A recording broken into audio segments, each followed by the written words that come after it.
Works 2650. 2650.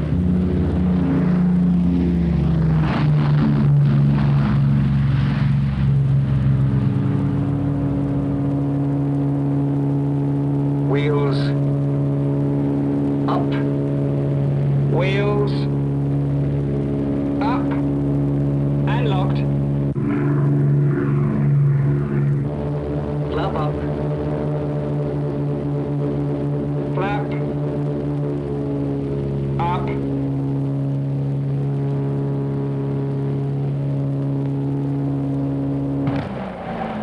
Crash stations. Engine failure, forced landing.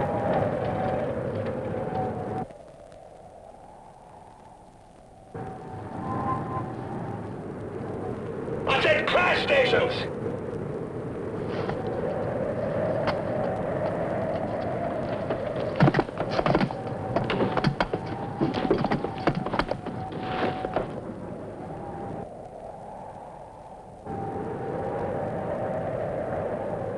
Let's hope he really is an ace.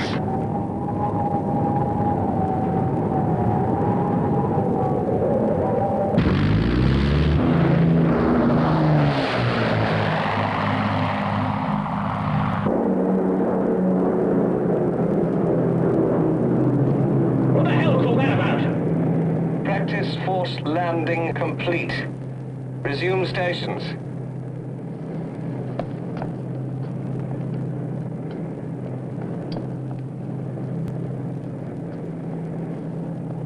Bit dicey, wasn't it, sir? If that had been for real, Thompson, you would have been dead. And you too, Chatteris. What was that, sir? I said, if that had been for real, you would have been dead.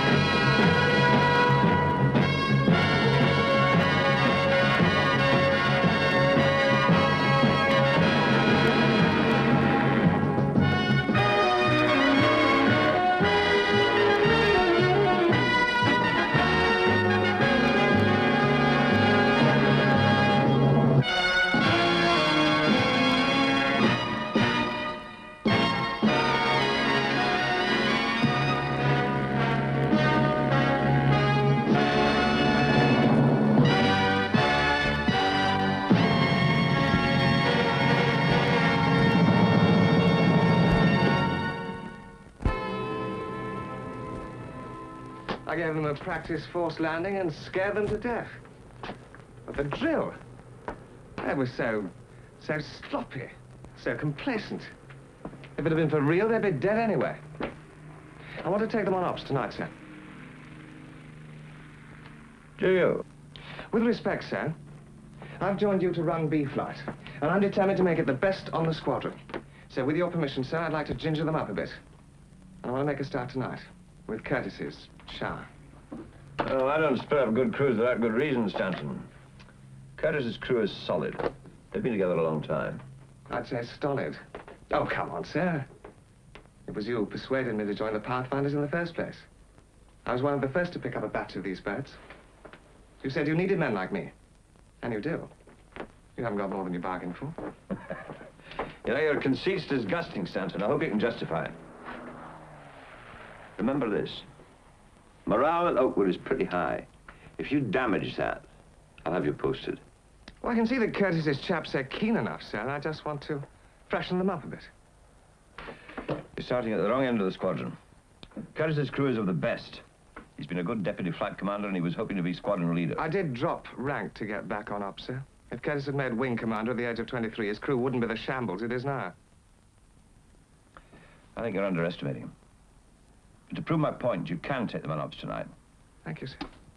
Flight Lieutenant Curtis, please. Yes, sir. His crew are one trip behind him. I shan't pull the wool over his eyes, sir. I shall tell him the truth. Flight Lieutenant Curtis for you, sir. Send him in. Now, come on in, Curtis. Squadron Leader Stanton, Flight Lieutenant Curtis. How do you do? How do you do? Squadron Leader Stanton has just joined us for a third tour. We're very lucky to have him with us. Oh, it's nice to be here, sir. You know you did a flight test with your crew this morning, just to get back the feel of 4 engines. Yes, sir. Well, now I wanted to take your crew on tonight's operation. But they're on stand down, sir. Yes, I know that, Curtis, and I know you're a duty officer. But your crew are 1 trip behind you. Well, I don't mind doing the extra trip, sir.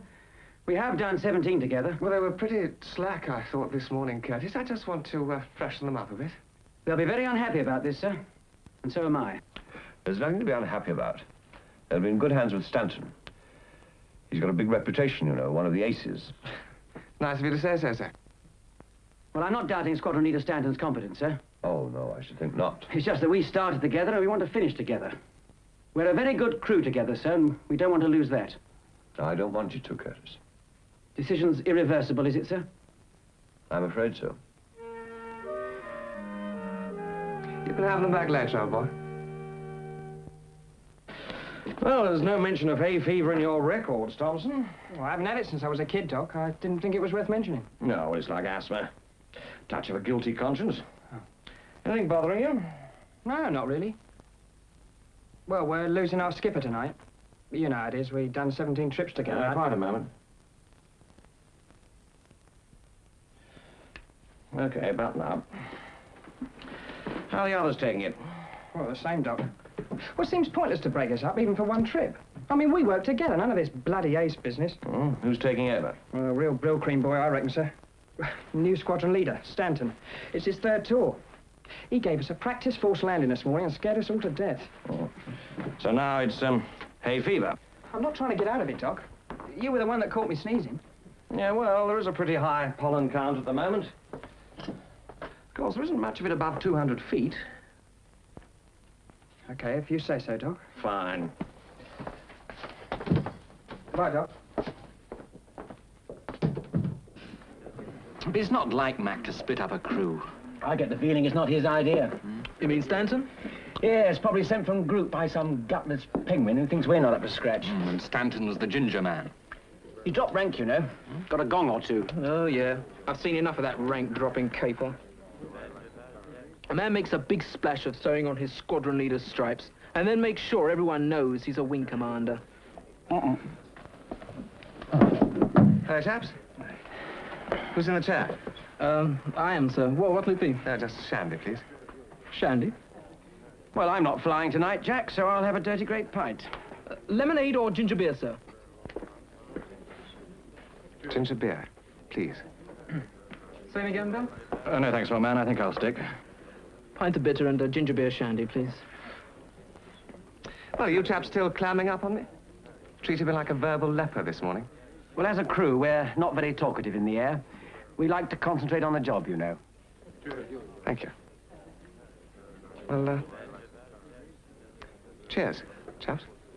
Here's to tomorrow morning. I've made the decision, Doc, and it's not to be questioned. You get the crews fit to fly, and I'll tell them who to fly with. Now, where are you going? Look, I'm sorry, Bruce, but I cannot pander to every whim and fancy. It's a question of aircrew morale. That is my territory, you know. Yes, I know, but in a way, Stanton's right. Crews get in a rut. Oh, I know, I've done it myself. But it was all sense of urgency, even of danger. Need to shake them up from time to time. Well, don't you think they get shaken up enough on ops without distracting personnel problems? With Stanton? Oh. Oh, he's got their backs up at the moment just because they're used to Curtis. But don't get me wrong, Curtis is all right. But we need some flair. And Stanton has flair. He's got a big reputation. I like him. And you've got to admit it, he's a natural leader. He's got bags of confidence. Now, that sort of thing is good for morale. Good or bad. Depends how he's used. We got a full petrol load. Could be one of the Italian targets. Yeah, perhaps that's why Stanton's so keen. He'd be keen to go to Berlin. Perhaps we are. Heaven forbid. What do you make of him, Skip? Stanton? I think he's a gong-crazy ace. Not my type. Ah, nor mine either. Yeah, why do they have to break us up, Skip? Because we're too bloody good, mate. That's why. Now, just who is too good, Sergeant? Just a bit of speculation about you, sir. Nobody's too good for this business. Right, briefing. Let's go. Oh, just a moment. You're flying with me now, so we'll do without the fancy dress. All right? Come on. Oh. Well, I'll see you later then, Curtis. Cheers, Skip. Right, Skip. See you later, chaps.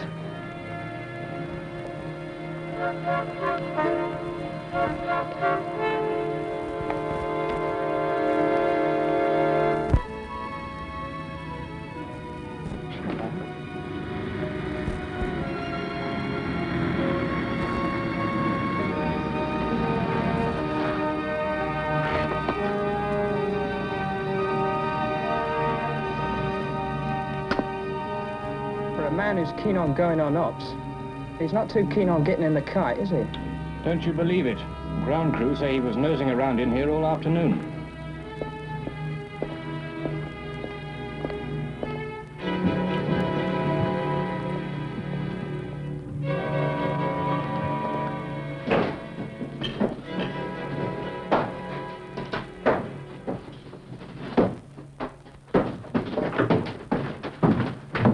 Williams, in bright sunlight this afternoon, I couldn't see through the perspex of your turret.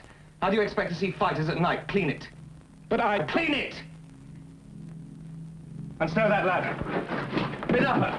Sir! Those guns of yours are positively cocooned in oily rags. They're not meant to be preserved for posterity. They're meant to be used tonight. Do something about it. Yes, sir.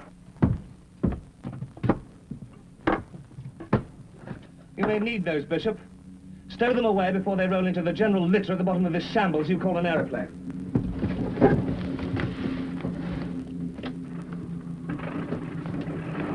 Amongst the newly identified flak positions mentioned by the intelligence officer at briefing, which you have failed to mark on your chart, is one there. And that is right on course. Yes, sir.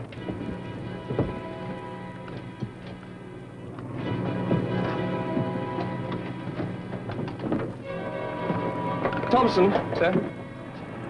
Put that in your toolbox before it gets in the works.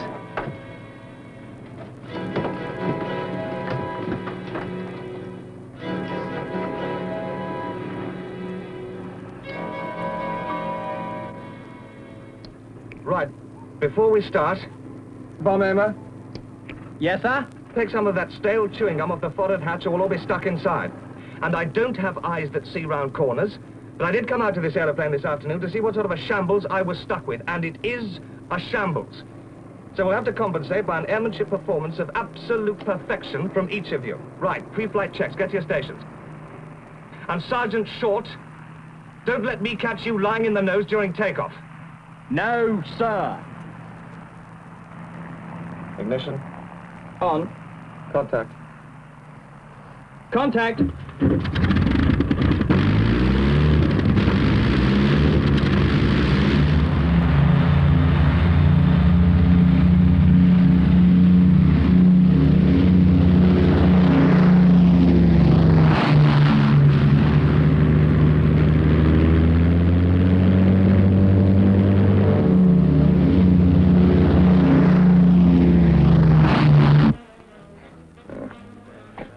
CO's pouring Scotch oil on Peter's troubled water.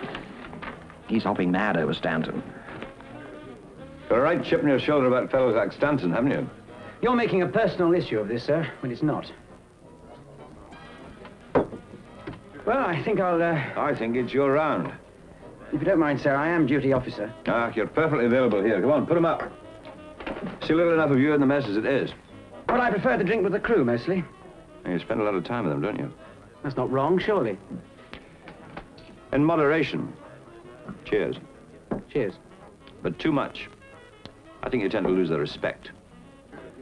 That's why there is such a division. An officer's mess, sergeant's mess. A leader has to keep himself apart. Otherwise, he's just one of the lads. Well, different people lead in different ways. Unfortunately, you prefer Stanton's way.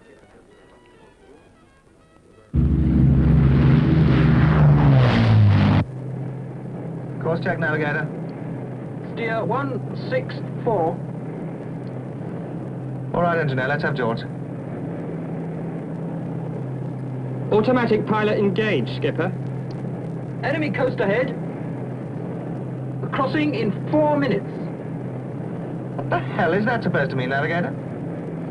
I just thought you might like to actually fly the aircraft yourself. I mean, well, the coastal flag and all that. You said 4 minutes. Can't be too careful. I'll fly this aircraft when it really has to be flown. All right, I have manual control.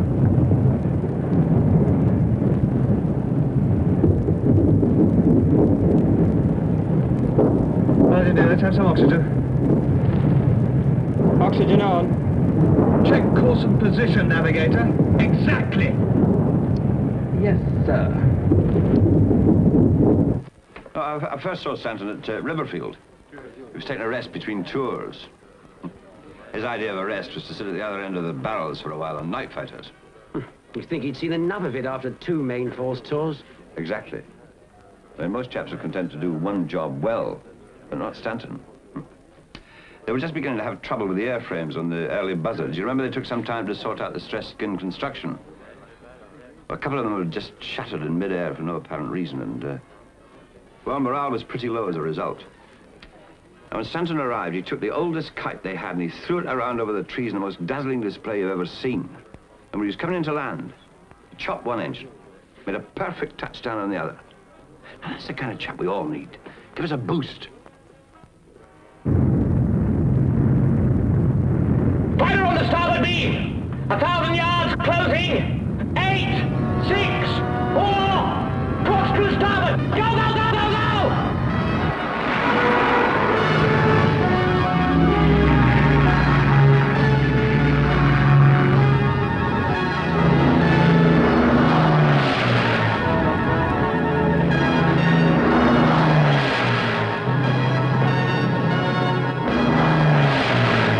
You've lost him! Well done, sir! Beauty, Skipper. Better than a ride on the Big Dipper. Hope we didn't disturb the load. We could do without hang-ups. Spoiled sport. It was just like rocking a baby.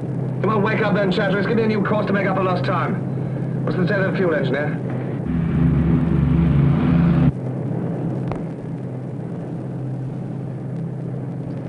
Five minutes to ETA, Skipper. All right, Navigator. All right, bomb aimer. Okay, Skipper. It's worth coming all this way just for a sight of the Alps. Don't fall in love with the landscape, Short. It's not good for a bomb aimer. Yeah, I wouldn't mind betting your crew has been put through their paces tonight, Curtis. Are you suggesting they wouldn't be under my command, sir? If I was, you wouldn't be on this squadron, lad. Flying heavy bombers is the aerial version of trench warfare. And the real inspiration comes when a chap jumps up and leads his men over the top. I suppose that's why I appreciate men like Stanton. You in position? In position, sir. I shall need a visual fix on the target, bomb aimer. Thanks. No offense, Navigator. Just making sure. This should be a piece of cake. Wait till we put the icing on it. Hello, Skipper. Navigator here. 2 minutes to target. Now. Target sighted. Illuminators are down. I can see the dockyard from here, Skipper. Right, now let's get it right the next time. You are 90 seconds ahead of ETA, Navigator, and that's not good enough. Spot on, Skipper. Running up now, bomb aimer. Hold it on that, Skipper. Steady. Steady. Right. Steady. Flare's gone. Bomb's gone. Steady as we go. Camera turned over. You sure the camera and the flash went off all right, bomb aimer? I think so, Skipper. We'll do another run. And this time, make sure I'm not going home without a picture of the aiming point. We better watch the fuel, Skipper. Well, what's the fuel?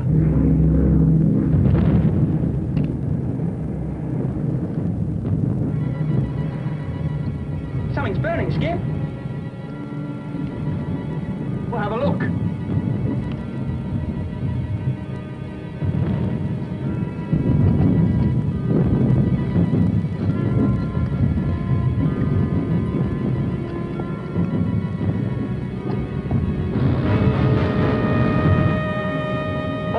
bridge, engineer. Tell him to plug in someone.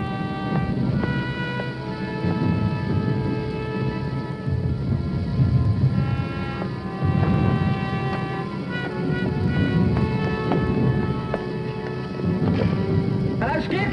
Where's this fire then? I can't see a fire. We're being smoked out here. Well, can anyone see this bloody fire? I can't see a ruddy thing. You know, there's one thing they tell you for situations like this, that's never try to blow a fire out. But this seems like a very good moment to have a go. Now, hang on.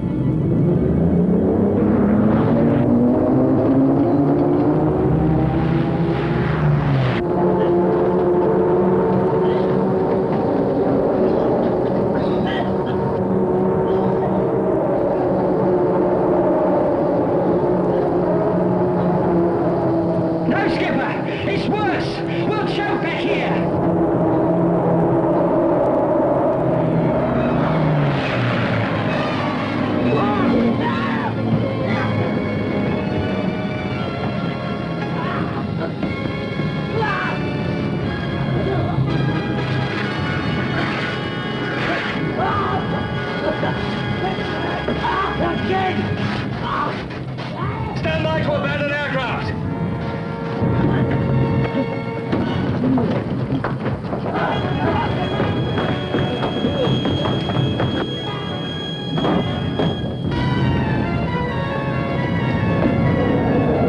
She's steady now. Jump! Jump!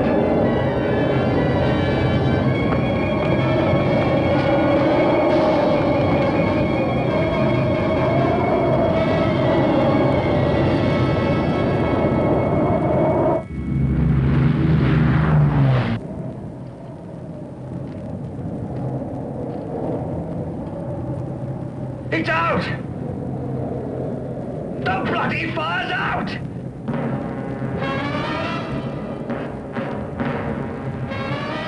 And I've bailed the crew out. For nothing.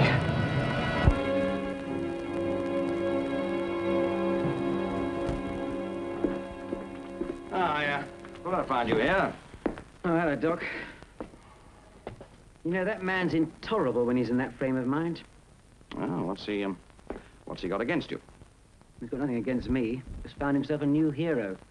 A new VC, perhaps. Stanton? Yes. The man of the hour. Thanks.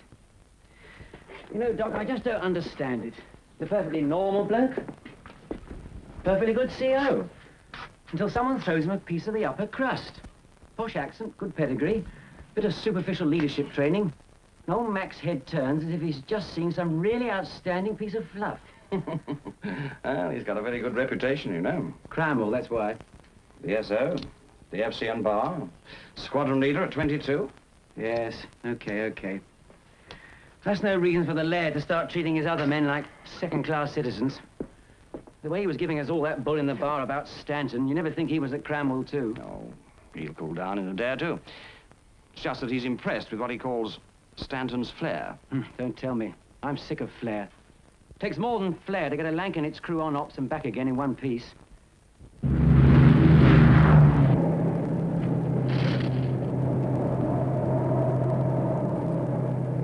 I'm alone. I'm alone in a Lancaster.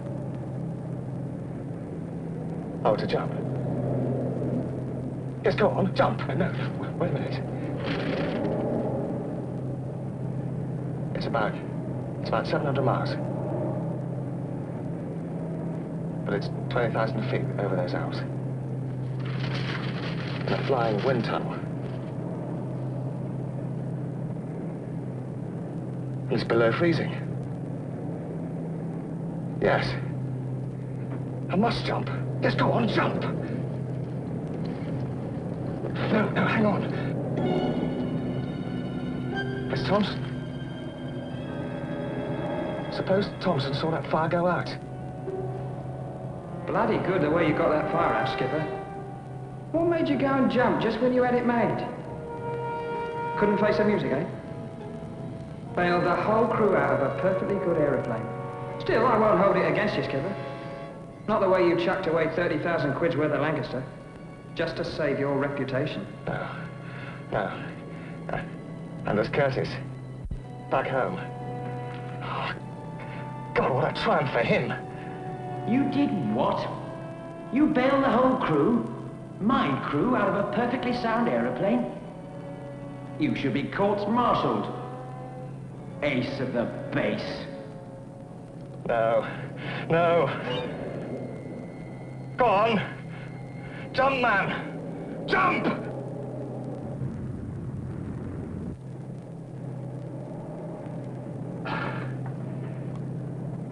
If you're going to stay in this bloody aeroplane, Stanton, you might as well fly it. But is it possible to fly it back in this condition? You just tell me it's not possible, and I'll do it. Right. Now then, power. 4 engines running. Temperature and pressures? Okay. Fuel state? That's dicey. I might have to ditch. Attitude, nose up. Cruising climb, trim. Fully trimmed, all right. Where am I going? Climbing turns to make height, then roughly northwest.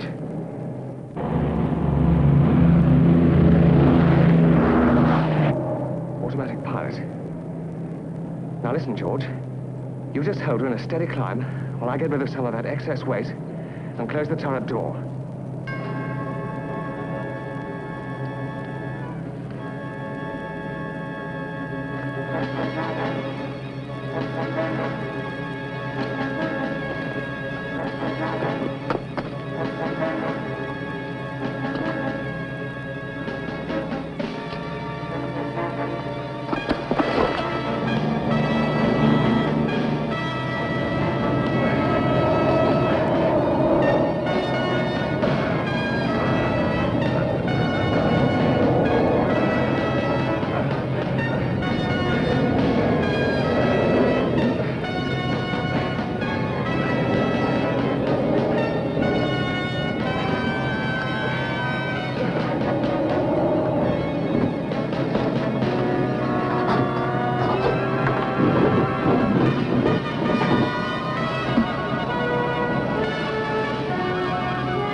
George. I have control. 11.5. There's plenty of air in here, but I need some oxygen.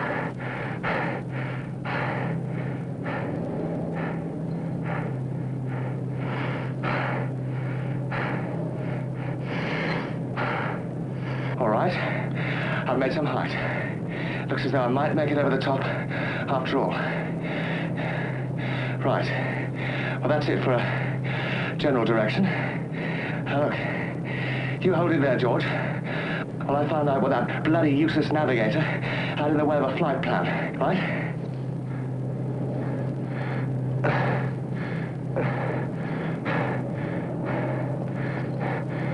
God, what a shambles. No, I mustn't lose that old boy. Fastest way to seventh heaven.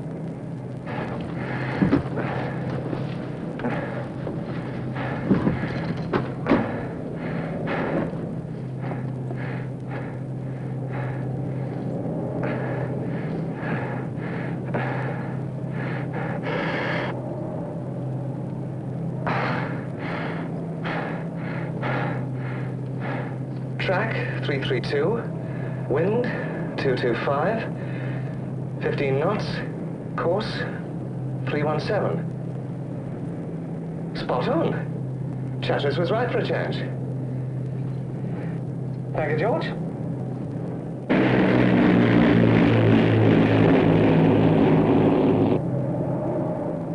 Now then, hold her steady on 317, George.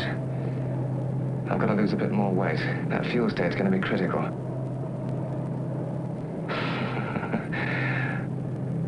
I bet they think it's cold down there. They should bloody try it out here.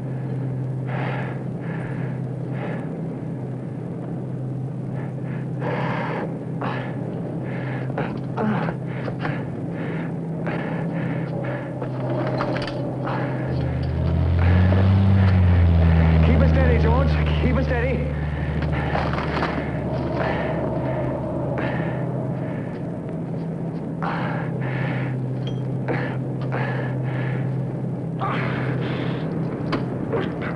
Bloody gunner!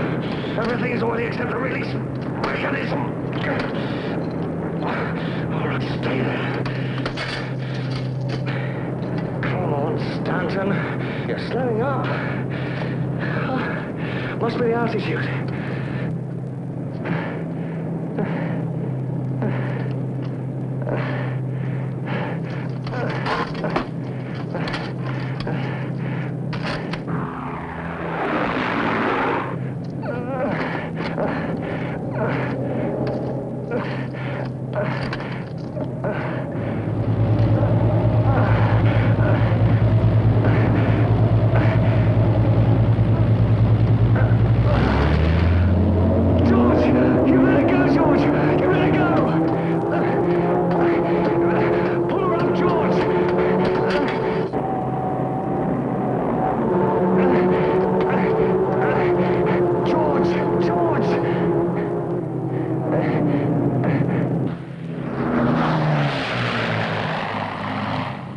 Sorry, George.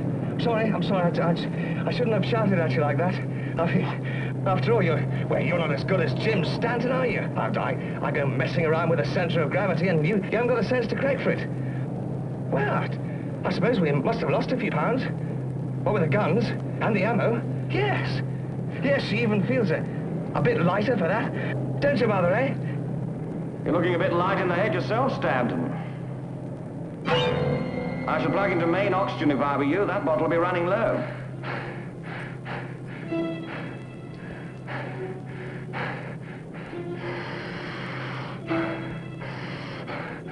Thanks, Doc. Thanks a lot. Well, I just thought I'd let you know what's happening to you medically. You see, your metabolic rate is being attacked from two sides. First, the very low temperature. I mean, it's well below freezing in here. And secondly, anoxia. At this altitude, you must have all the oxygen you need. Now, both these factors contribute to a very dangerous fantasy state. I know you're an ace, Stanton, but don't overestimate the extent to which you can control this aircraft. You'll be subject to delusions of competence and crises of confidence. Oh, don't worry about me, Doc. Well, I'm really enjoying this. They'll give me another go when I get back. Amazing feat of aviation skill, fearless courage, devotion to duty, fighting not only against the enemy, but against the very elements themselves. Very good. Well, I've only got just two more words of advice for you. Keep moving. That's to remove, stop any chance of muscular atrophy. But don't overexert yourself. That's to prevent a anoxic deterioration of the brain. Oh, and by the way, as I came in, I noticed you left the back door open. I'd shut it if I were you. There's quite a draft. Oh, thanks, Doc. Thanks a lot. Hey, Doc. Doc?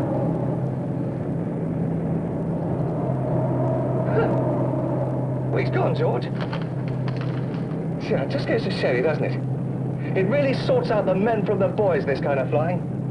There's not many that would stick it out and see it through, but Jim Stanton's one of them. Okay then, George. Over 20,000 feet.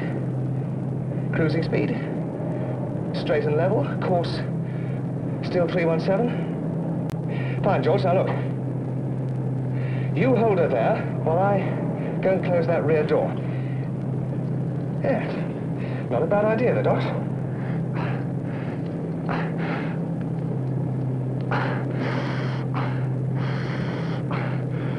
Better get a new oxygen bottle.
God,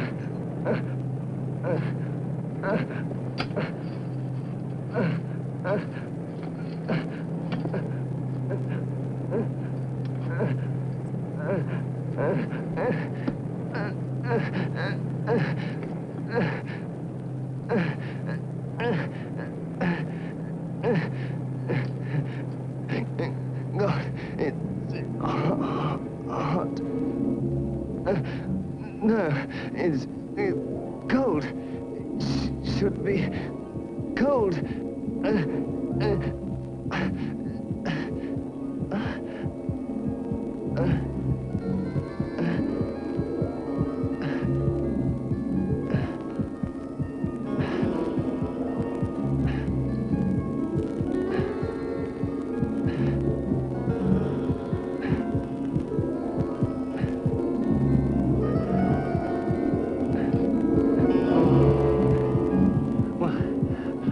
What is this?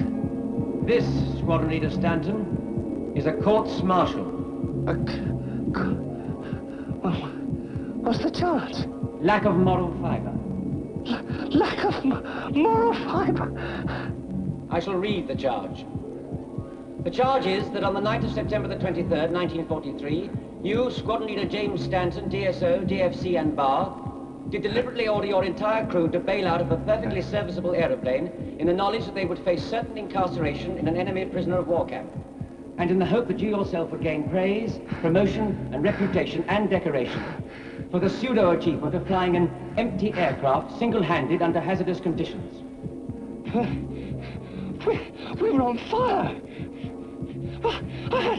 I had no choice. It was a decision that had to be made.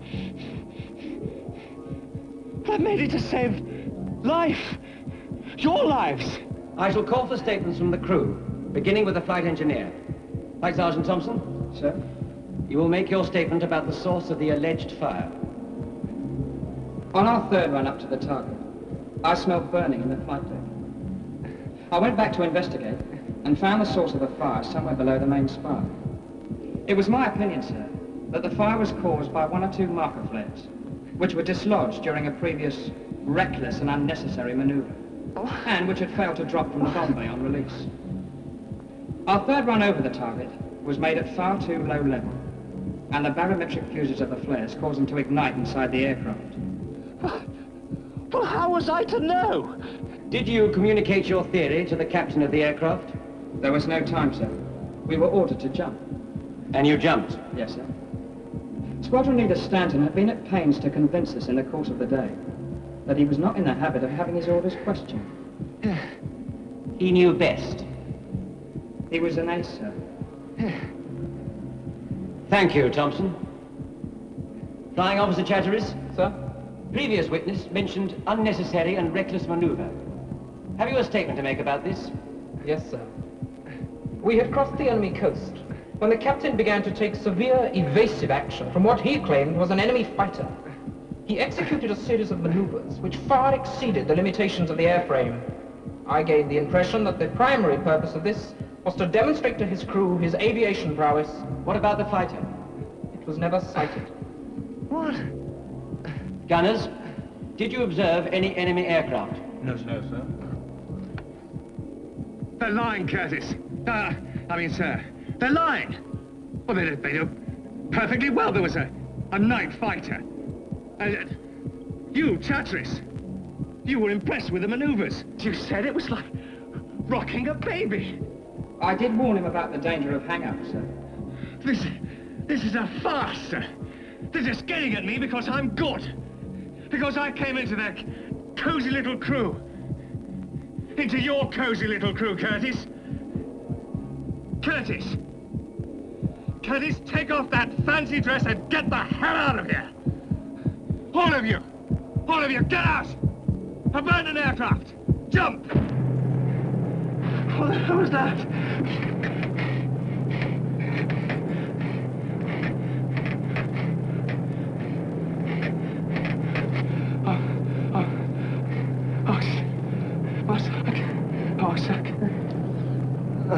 I can't breathe. I must have some fresh Oxygen. Must. Oxygen.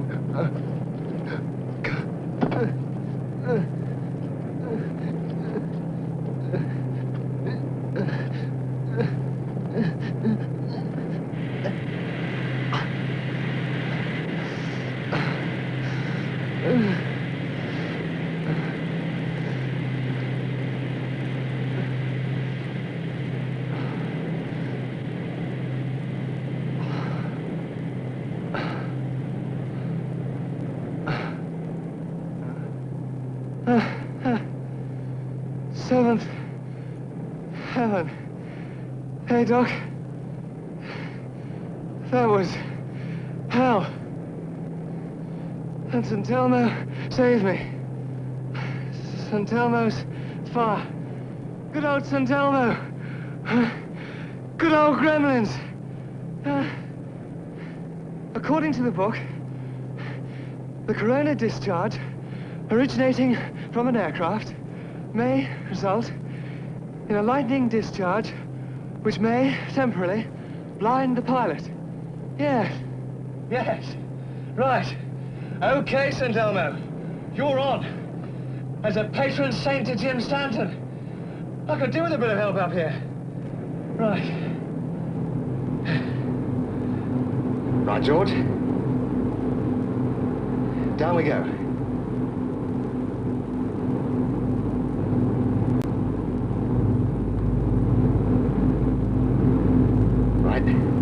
Back to you. Now it's time for a serious check on the state of the fuel. Oh, that's dicey, Stanton, that's dicey. You'd be ashamed to have to ditch her now with only the coastal flak to deal with.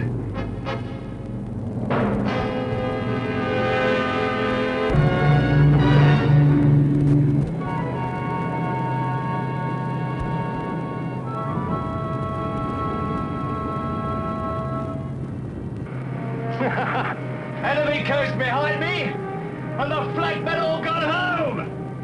How about that Jim Stanton then? Flew a leg back, single-handed from Genoa. Okay, George, I have her.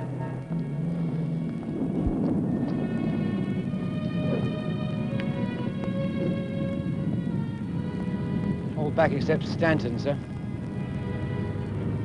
That's right.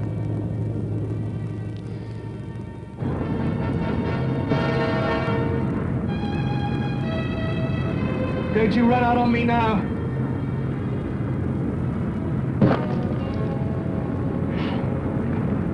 Even the birds are against me.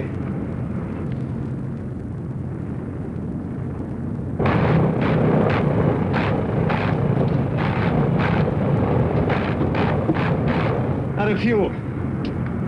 Or a bird in the carburetor intake. If it's a bird, it'll save fuel. If it's fuel, I'm in trouble. Back on course.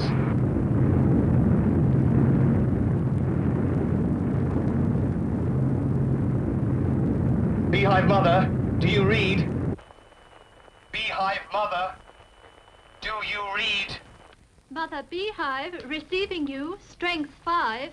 Repeat, strength 5. Beehive Mother, I am without crew. Permission to join. Without crew? Mother Beehive, you're clear to join. Runway 20, wind 210, 5 knots.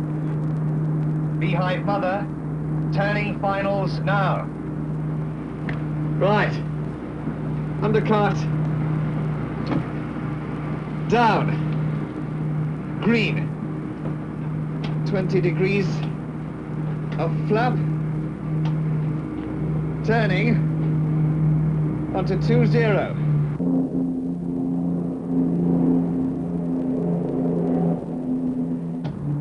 Full flap. All I need now is a carburetor full of petrol. 120 knots. 115, 120. Oh, that's right. Keep her up. 120, 115, 110, 110.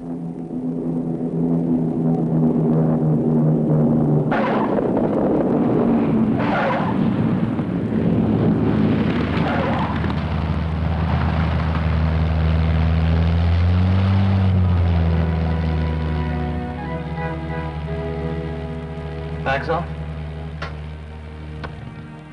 Fuel off. Ground flight. To ground.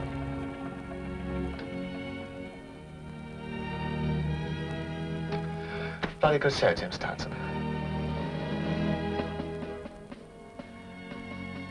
Bloody good show.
There was a fire in the aircraft. It went out.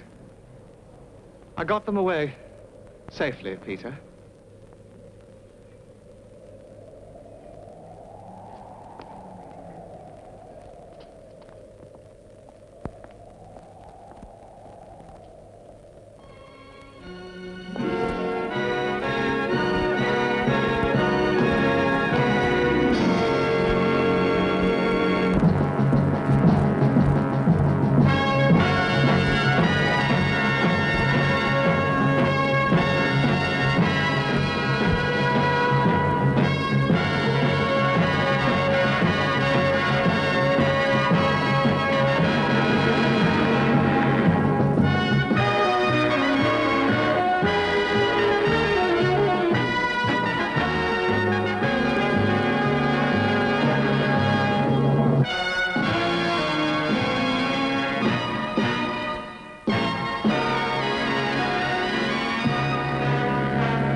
Same again, Bert.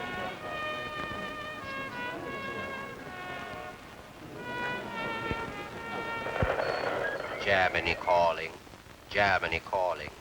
Calling from Hamburg to tell the British people of last night's pitiable performance by Bomber Command. Into the valley of death rode the 600 yet again.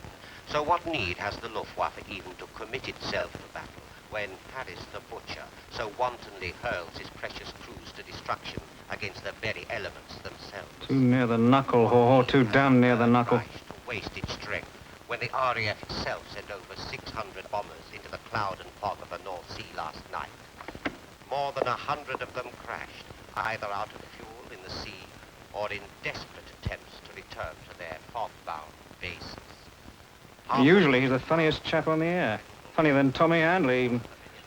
But I must say, tonight he has a valid point and makes it really hurt. Not a single bomb was dropped on the Parthenon. Come on, chaps, get a grip. Because we run into a bit of bad weather and lose a few, you don't have to sit here and lap it up from the lips of that comic. You think he's got a point, Pa? Well, I only suggest that... That's what he's here for. Just to suggest nonsense like that to people like you. But I'm telling you, all of you, that if this weather doesn't clear, we're going to blast a break in the clouds and burn hell right down Happy Valley. So get out of here and enjoy yourselves. Because ops are going to be on whatever the weather. And don't ever let me hear that idiot's voice in this mess again. Now, good night, gentlemen. Ladies. And I mean good night.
No, sir. I quite agree we don't want a repeat performance. But when are we going to get airborne again? We're going to forget how to fly, sir. Well, the boffins had better hurry up, sir, because morale here is getting low. Even Haw-Haw was managing to get through to them last night. Right, sir.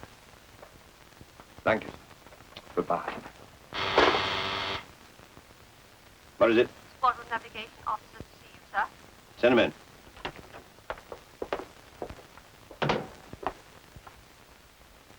Had any good wireless programs this morning? No, sir. Are ops on tonight? No, they're not. I don't mind strips being torn up in public, sir, provided there's some point to it. The point, Pa, is the morale of this squadron. Now, surely the real point, sir, is we couldn't see the target even if we were anywhere near it. I can't help the bloody weather. Now, the weather's pretty much the same every year, sir. For 5 months, the major industrial targets in North Germany are covered by cloud and their own smoke haze. And the boys know that. And they know that we lose as many planes to the weather as we do to the Luftwaffe. Haw-Haw is right. And I maintain that it does more harm to morale to deny it than to accept it and persuade them that something's being done about it. Like what? We're stuck with cloud. Either we go under it and get shot to blazes, or find some way of seeing through it. What about the boffins? Promised the Earth in the way of navigation aids when we started. So far, anything they've come up with, the Huns have been on to almost immediately. Well, now we're back where we started. Unless some bright spark can come up with some method of seeing through cloud.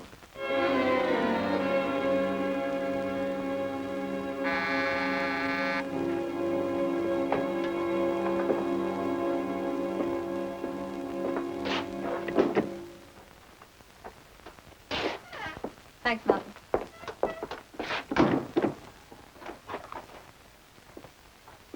What you got there, Evelyn? Well, I prepared a graph of the same back to the 1938 for the purpose of comparison. All the barometric readings taken at 20,000 feet. That's what the pilot said. What they say and what they do is two different things. Still, there seems to be a continuing pattern. No variation factors at all. Well, there's a marked increase in chemical density. Krupp and Co. going full blast at the Kraut war effort. So it's the same basic story. About 5 months of the year when our pilots can't even see their targets. With the kind of pilot error we have to cope with, I don't suppose it makes much difference. What we need is to be able to see the weather coming without having to rely on the RAF. And with this, we're starting to get somewhere near it. Oh, come off, Malcolm. Stop fooling yourself. The weather will have to wait. There's a war on. Oh, there's a war on. So the doctor says to his patient, I'm most awfully sorry, old chap. I can't operate now to remove that growth. There's a war on. And the priest has a private word with Almighty God. A.G., I know that yesterday I was asking for peace on earth and goodwill toward men. But today I have a different request. That our young men shall have courage to face their adversaries. They shall have skill in the use of their weapons. And that those set in authority over them shall inspire and lead them to a swift and just victory over our enemies. I'm very sorry, you see, A.G., but there's a war on. It's a fact. Facetious phrases only fog the issue. You've got a wife and family to protect. Oh, aye. Oh, I'm sorry, my dear, but we'll have to give up this business of bringing up kids. You see, there's a war on, so if you don't mind suspending your pregnancy for a year or two... Shut up. You fool. You're not helping yourself, or me. That's a disgusting analogy anyway. Is it? This was your husband's baby as well as mine. In 8 years, we took meteorology out of the hands of magicians and witch doctors and put it into the hands of scientists. And now I'm left holding the baby because Stephen was killed. Because there's a bloody war on. I'm sorry. Look, Malcolm, you were born in Glasgow. Well, think back a bit to Jimmy McGregor or whoever across the street. 11 kids in a rabbit hutch, with him as stoker on board a rusty old hulk on the Atlantic, sweating his guts out to bring home a load of Californian oranges. Which his kids won't get a look at anyways. Out of the dark, from under the sea, a couple of torpedoes. Sneaky, dirty stabs in the back from a submarine. And that's a fact, too, so don't you accuse me of female emoting. And the war's a fact, and we stand a chance of helping find that submarine before it lets fly its torpedoes. With this. It's a very real and deadly torpedo. And you've got to try and stop it. Hello? Group Captain Foss to see Dr. Woolley. Group Captain Foss? Tell him to go away. Unless he's got a State 9 security clearance. Well, what's his security state, Valerie? 10, Doctor. He's CO, the Pathfinder Force Development Flight. Top of the class, 10 out of 10. All right. Send him in, please, Valerie. Well, what's he want? I've a pretty good idea. What, do you know him? Yes. Well? Well, he was down at Exeter having a look at the new airborne interception radar. The first production set's to be installed on the Beaufighters. What were you doing? Oh, well, he sent for someone to come down from Malvern to have a look at a curious response he was getting on the cathode ray tube. Ah, something grisly on his radar screen. But he is a bomber pilot, really. So what's he want with us? I think we're just about to find out.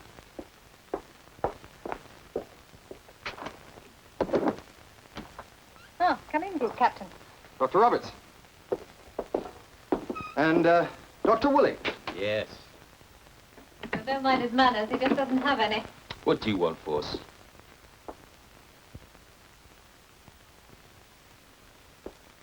I want that in a Lancaster. You're not the only one. What made you come to me? On the 9th of October, 1936, you delivered a paper to the Royal Meteorological Society. The subject was the identification and tracking of thunderstorms by means of radio direction finding equipment, RDF. But if you could find them and follow them 6 years ago, Doctor, I thought there was a fair chance that by now you might be able to see right through them, right? Right. Well, I have a problem, Woolley. One which I see you've already identified. Our job as Pathfinders is to find and mark the industrial targets of Germany so they can be destroyed by the main force. Now, in summer, we can see the targets perfectly, but so can the Luftwaffe see us, so we're decimated by night fighters. In the 5 months of winter, the night fighters can't see us, except by ground control radar, but we can't see the targets. Now, what I want is a radar set in each Pathfinder aircraft to enable the navigator to see the target through solid cotton wool cloud. Invisible worms that fly through the night. Don't let's get emotional about it, Woolley. It's war. Tracking a thunderstorm is one thing. Finding a built-up area on the ground is quite another. Ah, but you've gone much further. This was signed by yourself and Dr. Roberts on the 20th of December last year. It's your analysis of the first experimental flights using airborne radar equipment in the tracking of U-boats at sea. That's supposed to be confidential. What's the point of all this ridiculous security if any Tom, Dick, or Harry can read what I write? My name is Mark Foss, and I'd like to remind you, Woolley, we are fighting on the same side. Aye. Perhaps you'd be more willing to discuss the matter, Dr. Roberts. Dr. Roberts, who wrote that report with Dr. Woolley, was my husband, Group Captain. Unfortunately, he's no longer available for discussion. But don't suppose he's interested in the human angle, Evelyn. All he wants to do is get his bombs in the right place. Well, what made you think we could help particularly? There are others working on H2S. Your background is the weather. That's my problem. That's our common ground. Listen, Woolley. I'm not just some brutish Philistine from Bomber Command. The other reason I've come to you is that I've just had a look at some equipment which owes a lot to you. I've just done some experiments using the latest airborne interception radar. Coming in low level and nose down to Exeter, my navigator could pick out the outline of the X estuary on the AI display. Dr. Roberts will be able to tell you about that. You did put in a report about it, I believe. Yes, I did. I've not read any report of yours on the subject, Evelyn. Well, the group captain had the thought that AI radar could be modified to find at least coastal targets for Bomber Command. Well, we were already going full blast on ASV for Coastal Command's use against U-boats in the Atlantic. So you recommended my suggestion be shelved? Yes. I want that recommendation reversed. Surely with a bit of modification, similar equipment could be put into a Lancaster. Then a pilot could fly straight up the estuary of the Elbe to a pinpoint in the middle of Hamburg. And that's the second biggest target in Germany. There's also a city. People live there. 2 million of them. Shipyards, submarine bases, armaments, munitions. If we could raise that to the ground, the German people could never take it because next it would be Berlin. Well, Woolley, what do you think? Very cut and dried. Can you do it? I used to be a scientist, Foss. Now I'm just a cog in a war machine. I do what I'm told. I'll find someone to tell you.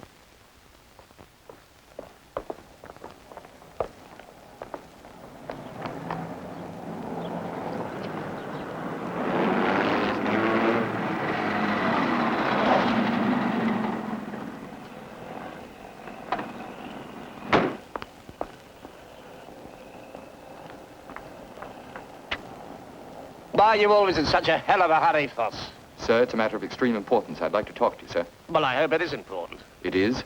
I need your help. What do you think Foss is after now, sir? Permission to win the war, I should think. Righto, Foss. What's the trouble? Boffins have got H2S airborne, sir. They're doing experiments finding U-boats for Coastal Command. Well, I'm certain we should have it. Then we could hit the U-boats before they're ever into the water, and we could see the Rhine targets through 10/10ths cloud. Right. Let me have a detailed report at 0700 hours tomorrow, and I'll see you at 0800 at Group HQ, right? Thank you, sir. Permission granted, I hope, sir. As far as I'm concerned, he can do it on his own.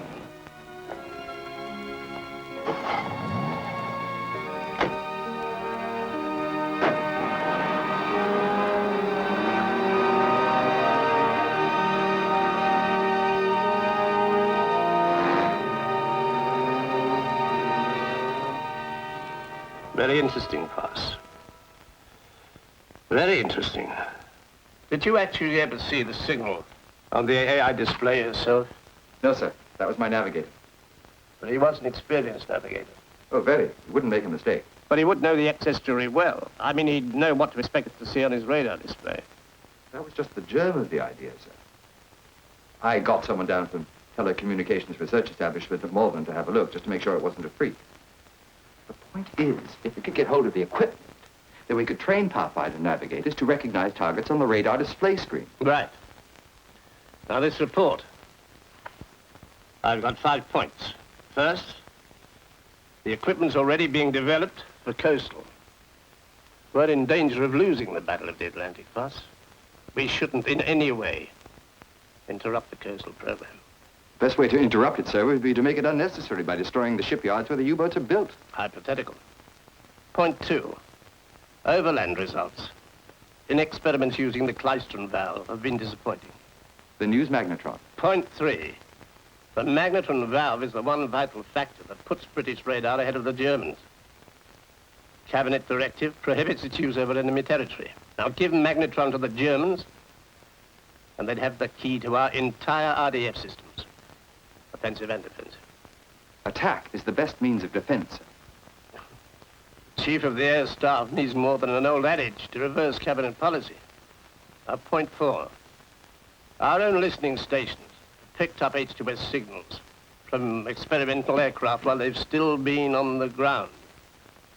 Now, it wouldn't take the Germans long to produce a homing device, an invitation to all night fighters.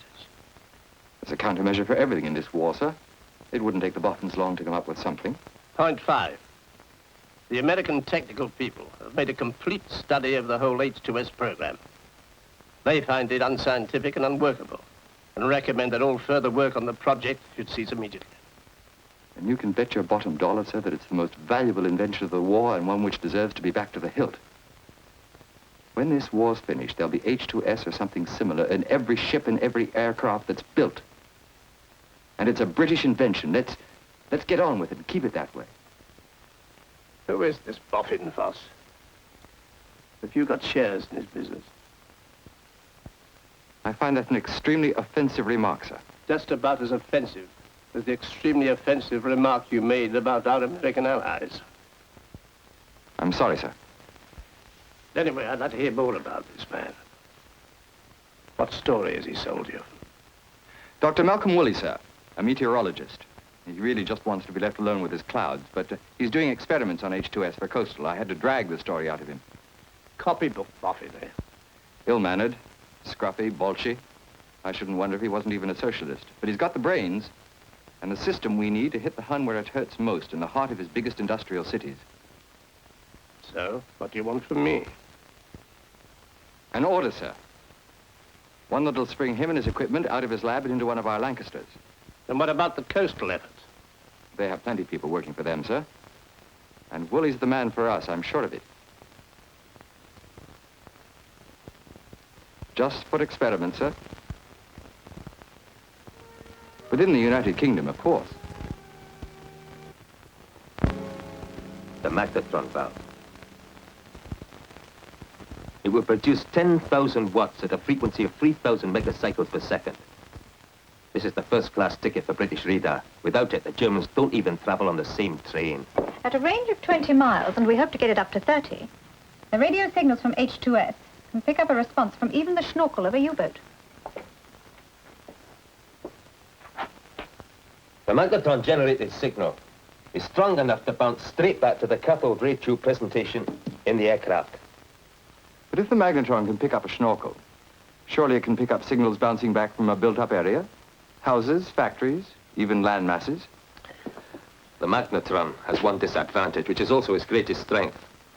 That core is solid copper, and the center is a maze of finely drilled and precision machined channels, and it can't possibly be destroyed in the air. But what about acid? Explosive? A built-in destruct mechanism? If it fell into their hands, the Germans could reproduce it in no time and turn it against us. Well, what about coastal? They do fly over water, Fuss, and copper does sink. And this just could win the Battle of the Atlantic. I wanted to win the battle over Germany. The whole war. Well, it can't damn well have it. Fortunately, that's cabinet policy. Now listen, Woolley. You don't like me. Well, that's understandable, but neither do you like the bomber offensive. The policy of the Allies was clearly stated at Casablanca. Just to remind you, it is to achieve the progressive destruction and dislocation of the German military and economic system and the undermining of the morale of the German people. Whether those two objectives are capable of simultaneous achievement, Fuss, is a matter for debate, not mental arithmetic. There's not time for debate, Woolley. The bomber offensive is on, and it needs your help. There'll be a Lancaster at Oakwood within a fortnight modified to your specifications. I want all that stuff and this inside it and working in a matter of days rather than weeks. And that's a directive from the Chief of the Air Staff. If we had something like this in each Pathfinder aircraft, Bomber Command could win this war at a stroke. And that's what we all want, isn't it? Drop just one of these over Germany, Fuss, and you may well be responsible for losing this war all on your Todd. Not that I suppose that'll ultimately make much difference to you. Next time I see you, Woolley, it'll be on RAF property. But you'll still be needing my help.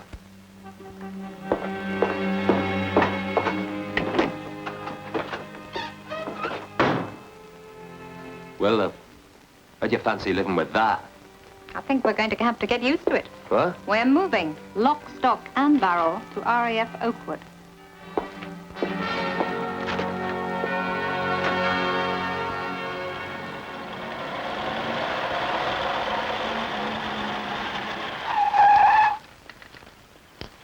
Right, Corporal.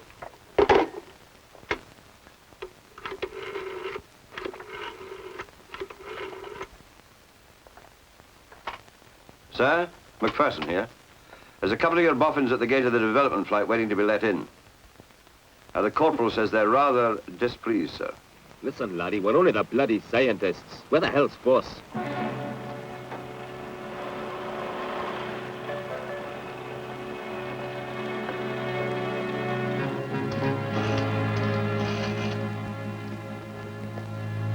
You rub all these chaps up the wrong way, Malcolm. All they need is a little respect.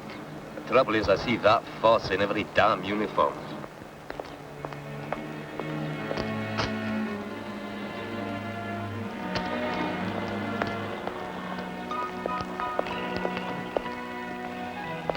Welcome to Pathfinder's development flight, Dr. Roberts. Yeah? Some flaming welcome, treated like spies. Can't be too careful. Right. I thought you could spend the rest of the afternoon sorting out your gear, and then tomorrow we can start fitting it into the aeroplane. Talking of which, where is it? I'm off to Avro's to collect it later. Ah, Sergeant.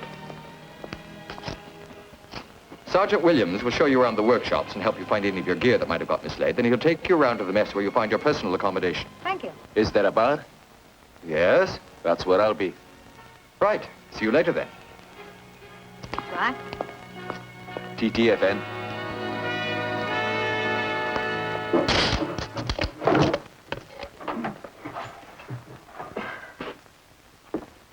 H2S, Home Sweet Home. What a hideously ironic nickname that is. Pictures of happy families peacefully sleeping and then, quite suddenly, blasted into the fires of an aerial bombardment. Now, don't you start getting sentimental, Evelyn. There's only room for one guilty conscience on this job, and I got there first. What do you make of Foss, Evelyn?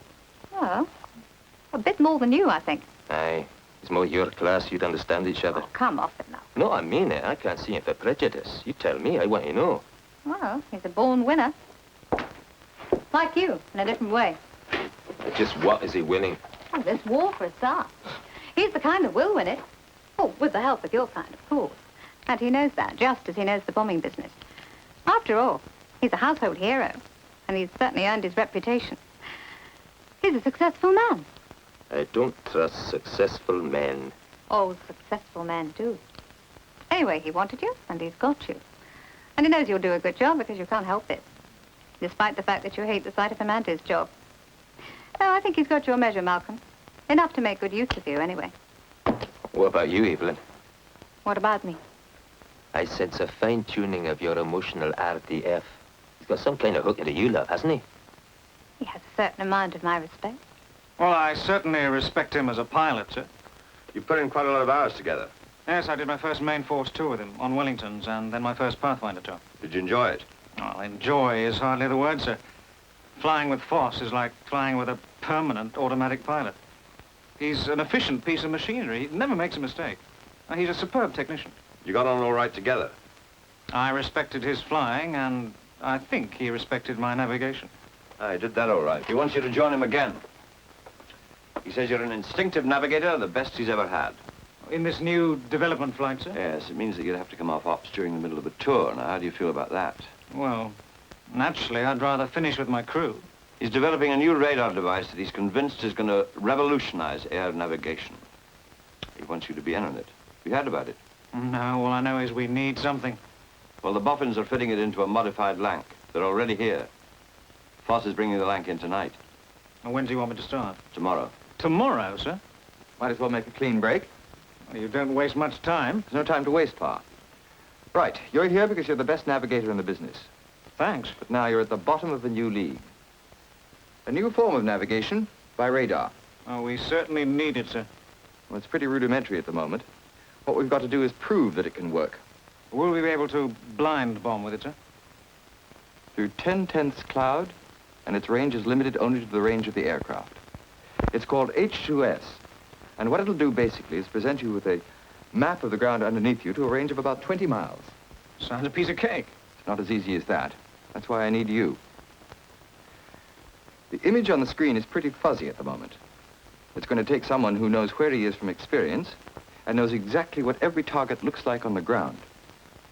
What you've got to do is learn what every target looks like on that, and then explain it to every navigator in Pathfinders. You mean a geographical picture? More or less. Lakes and rivers will show up best, then the shape of a built-up area. So it'll be best for coastal targets like Hamburg. Your chaps are off to Hamburg tonight, eh? Mm. Well, you're coming with me to Avros to collect the modified Lank. And, we better get out of here before the Boffins get back. They're a little oversensitive about all this.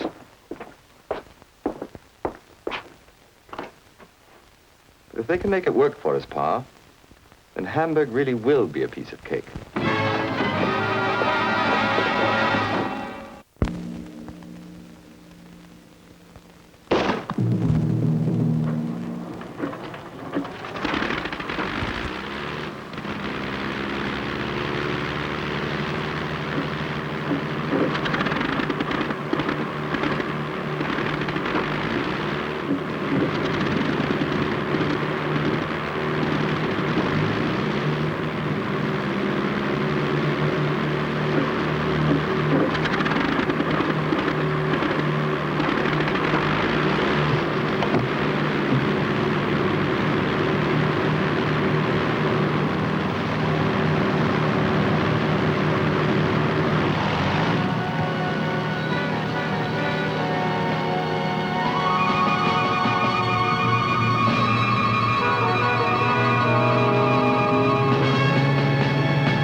Aye, if you forget the murderous purpose of it all. I'd hate my chaps to hear you talk like that, Dr. Woolley. You are Dr. Woolley, I suppose. Yeah, how do you do? This is Dr. Roberts. Very pleased to meet you, Doctor. I'm glad to see science is changing for the better. Thank you. Well, I suppose that's all the excitement for an hour or two. Let's get back to the bar. Hold on a minute, Woolley. There's an aircraft joining the circuit now. I think it's the one you're waiting for.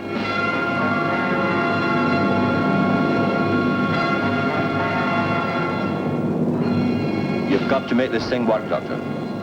We're depending on you to make it work. For the sake of all the boys who've just taken off for Hamburg. For all our sakes.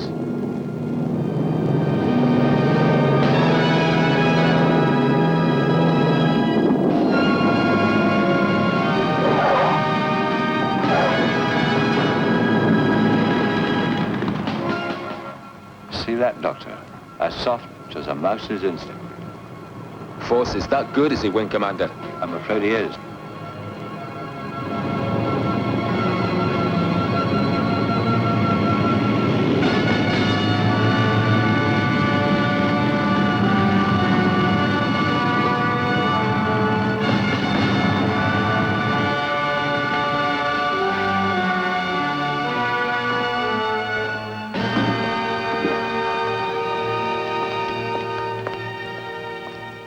There you are, Woolley.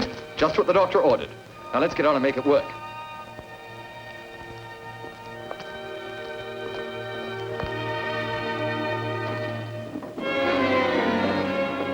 All the noise, lads. We can't hear ourselves. Think up here. Steady, Frank, steady. That's worth more than a basket of fresh eggs. Got it. Right. Right, lads. Here's the baby. Now wire her up to the red circuit. Careful, Frank, careful. Is Dr. Woolley in there? For God's sake, tell him to go away, love, will you? And no more interruptions, please. Right, lads. Just a little beauty.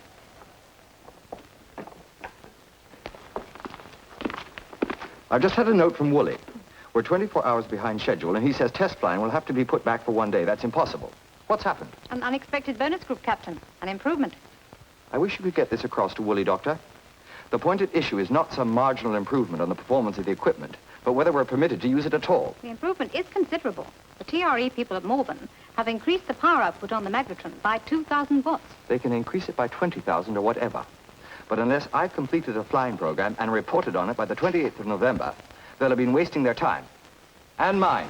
It took me 12 hours to fly up to Malvern to get that new data bus. And it'll take these chaps just 12 hours to modify the blister for the larger scanner. It just means they won't have had any sleep for 4 days. Now, if you apply yourself to the flying program in the same way, the time will be made up. So just you leave us alone and get on with it. Evelyn, I'd like 4 copies of the red circuit. If you can get someone to rig up a fan in here, it'd help. The heat from the lamps is terrific. Just a moment, Woolley. I want a word with you. Well, you better come up here if you don't want the job to stop. Right. No, we don't mind the sweat. Fireworks. The perfect working relationship. You known him long? Of course. I don't think anybody really knows him. What does he do for a social life? He just lives flying. Not married? Divorced. Really beautiful girl. He used to wear her around like a medal. Till some chap finally came along and woke her up. Did he take that badly? Well, not enough to let it show. What about Woolley? Oh, he's married. 4 kids. They're all in Wales. Wow. They've got just about everything in common. You didn't tell me you were going to Malvern. Why not? I knew you'd damn well tell me not to go. You're a fool, Woolley. If you convinced me it was necessary, I would have flown you there myself in half the time. I'm sorry, lad. I couldn't take the chance. I hope it really was necessary. To me, it was essential, mate. An extra 2,000 watts. Look, boss, you asked me to work on this, and what you got to understand is that it's as impossible for me as it is for you to accept second best.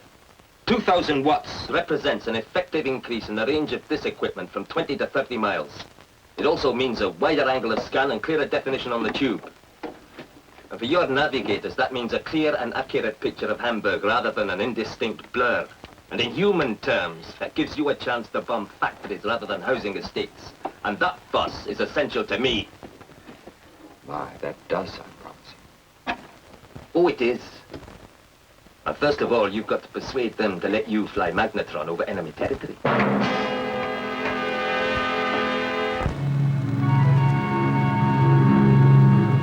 All right, Captain to crew.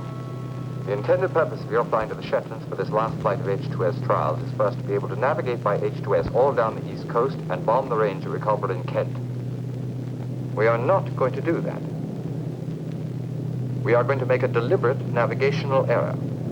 We're going to place red on blue and fly the exact reciprocal, which will take us not to Kent, but to Iceland and the port of Reykjavik. Skipper, there is one point. When I'm finished, Pa, we've done the East Coast trip twice, and once more isn't going to add weight to our argument. But if we can come back with photographs, comparing H2S contacts with actual photo flashes of the dockyards at Reykjavik, would be a powerful demonstration of what we could do to Hamburg.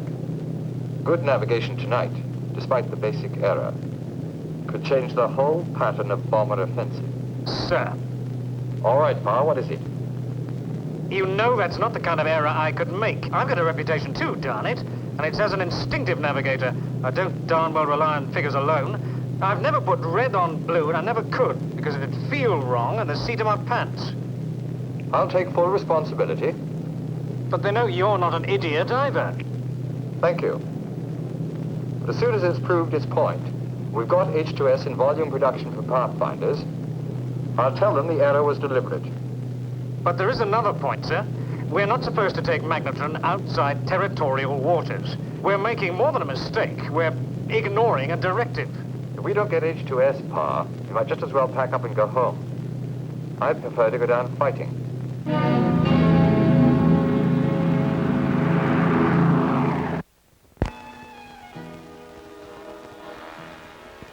You know, I don't trust that boss. There's a touch of the fanatic about him. He'd probably say the same about you. He wouldn't. His ego wouldn't allow it. Even if he did, he'd be wrong. Oh, you used to be Malcolm, you and Stephen. You used to be a standing joke at Cambridge. Whoever thought anyone could be fanatical about the weather? Aye. You were exploring then. Creating a new science. How can anyone be fanatical about an instrument of destruction? Unless, of course, you're force. It's really demoralizing you, isn't it? This working for the bombers. I'm a husband and a father, Evelyn. My wife and kids are evacuated to Wales because of the bombers. How can I not be worried about working on a system that I know is going to destroy other wives, other kids? Used to worry Stephen to death. He refused to discuss it in the end. Did he talk to you about it, Evelyn? What really scared Stephen was aeroplanes. He hated them. I think he must have known he was going to be killed in one. And then this chap's like Foss. He looks as though he's born with wings and 4 engines and a great belly full of bombs. There's a war on Malcolm. Thank God there are men like Foss. Why don't you trust him? He needs a coup. Something spectacular to convince the air staff. And he won't get that in a routine run down the East Coast. Don't judge Foss by your own standards. Standards? What are they, Evelyn?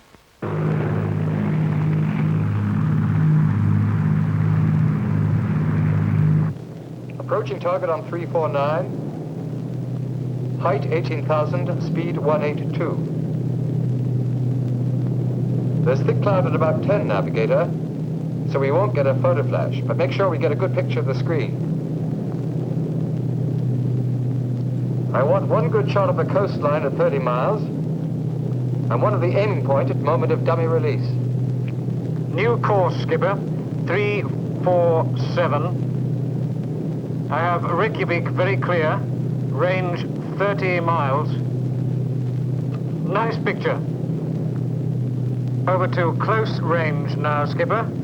Steady on 347. But don't get too excited, Bomb Emma. It's not Hamburg yet. 8 miles to target.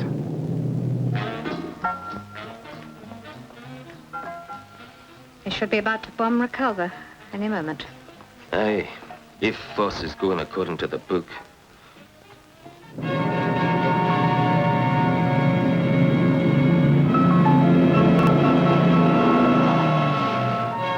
Approaching target now. Bombs ready. Bombs gone. Beautiful, Skipper. Clear as a bell. It'll do justice to the Ordnance Survey. All I want is some justice from the air staff. You're an impossible, arrogant, unscrupulous fool, Foss. I may be all of those things, Wooly, but I've got my evidence. They won't be able to deny that. But don't you see, all you've done is underline the coastal command point. The sharpest definition is between sea and some highly reflective material like metal floating in the sea. There is, and this is what they're going to argue, a confused response from a land mass which becomes even more confused in a built-up area. What the hell do you think that's going to mean to half the Pathfinder navigators? Oh, they can be trained. You happened to pick an ace navigator who knew what he was looking for. Half your chaps haven't even seen Hamburg because all they get is a barrage of flattened flares. You're out of your field now, Wooly. You give me the weapon, I'll know just how to use it. You mean I'm dispensable now? If you choose. We can get on quite well without you. It's a question of mass production now, and I don't suppose that's much in your field. What you don't realize, Foss, is what you've got there can do a hell of a lot of damage. That's exactly what I want. Indiscriminate damage. Any damage would be worthwhile. You're not really interested in precision bombing, are you? It'll be a nice bonus eventually. You're playing a barbaric game of blind man's buff, and all you want to do is cheat a bit. What a dirty trick. And in total war, too. Don't you mock me, Foss. Somewhere under the rubble of this civilization, there's a moral point. So just you think a moment before you put the bloody boot in. I'll take these and get them copied. He wouldn't...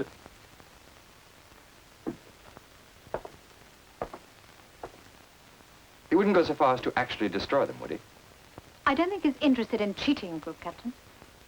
Listen, Evelyn, it's all very well for you boffins. You're not actually doing the fighting in this war. Well, he's nice and safe in his reserved occupation. He can afford the luxury of a guilty conscience, but it's ops that count. night after night, been shot to blazes and occasionally managing to drop a few bombs through the cloud. Well, you've helped us to do that, but you're damn lucky to be at home while we're doing it. For your information, Group Captain Foss, my husband was Malcolm Woolley's friend and colleague for 10 years. Earlier this year, he was killed on a test flight of this equipment. His aircraft was wrongly identified and shot down by a Spitfire. It doesn't much matter who does the shooting or who does the bombing. We're all fighting the same war. I will take note of that, as a matter of fact, Evelyn. I'm sorry. I don't apologize. As I said, there's a war on. Yes. And you and Woolley have done your bit. Now it's up to the Pathfinders to do theirs.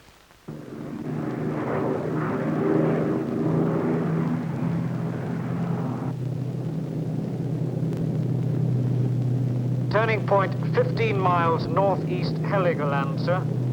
New course 125. There goes the route marker, spot on. Keep that up and Hamburg's in for a hot night. Squadron leader Curtis, sir. First-class crew. We're all first-class crews with H2S. How did you find Heligoland, Navigator? Clear as a bell, sir.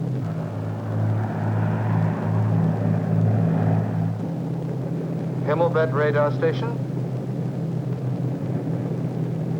Pelican. Tonning, latitude 5432. Keep on with the window, engineer. Make sure the bundles split on the way out. Each of those little strips will look like a bomber on their screens.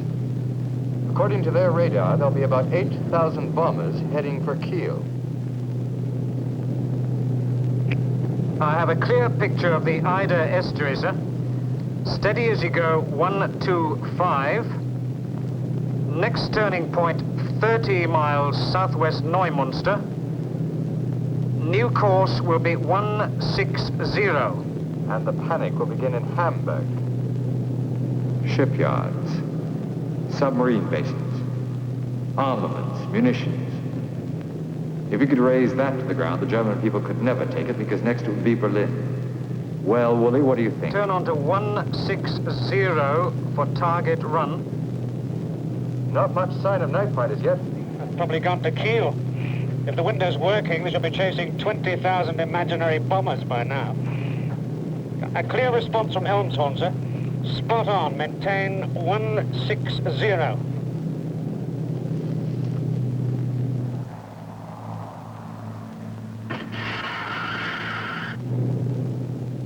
Ah, here come the searchlights, waving all over the place.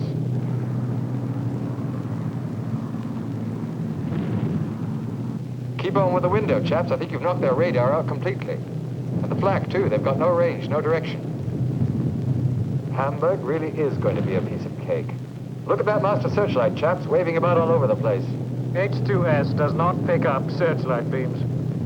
Sorry, Navigator, but this really is exciting. We've got them on toast. Pretty exciting in here, too, sir. 2 degrees south on 162. I'm getting the outskirts of the city. We don't want the outskirts, we want the dockyards. Going over to short scan now. Shit! What a beauty! Hamburg, loud and clear. Bomb doors open. Over to you, Navigator, and to H2S. Bombinger, you will release on instructions from the Navigator. We're bombing blind, but with a radar eye at last. Hamburg, filling the scope now. And the River Elbe pointing a black finger right into the heart of the city. Now 2 degrees left. Back onto 160. 1 minute to target. Right on schedule, 0057. Height 23,000, indicated airspeed 187. And the wind? 160 at 23 knots. Broadcast to main force, wind 160.23.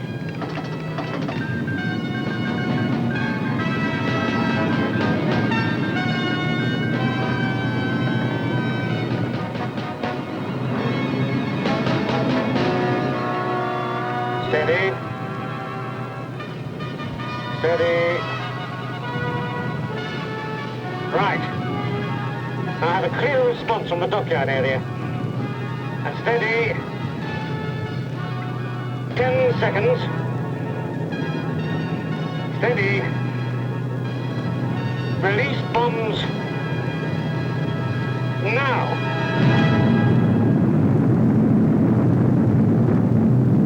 Maintain 160 to clear the target. Clear the target, be darned. If there's a chance for a break in the cloud, I want to be there to see it.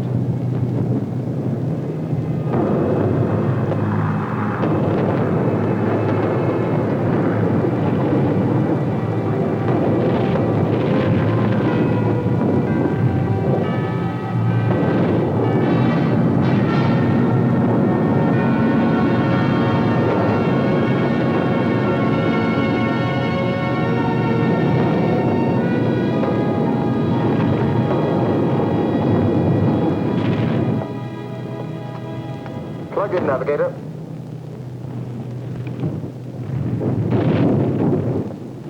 My God, there's some heat down there. We've actually burnt a break in the clouds.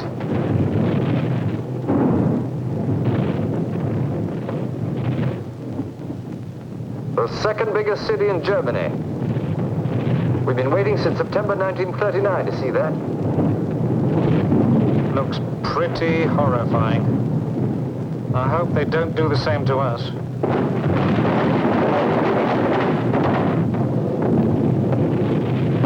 We'll be caught in the silhouettes of our own fires. Come on, let's go home.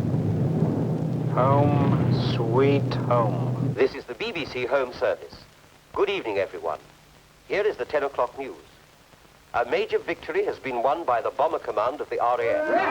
Codenamed Gomorrah, the operation consisted of 4 major attacks over a period of 10 days. The Battle of Hamburg has been conclusively won. For a week it was impossible for reconnaissance aircraft to photograph the effects of the battle because of a thick smoke haze from the fires which are still burning in the city. Now photographs are available.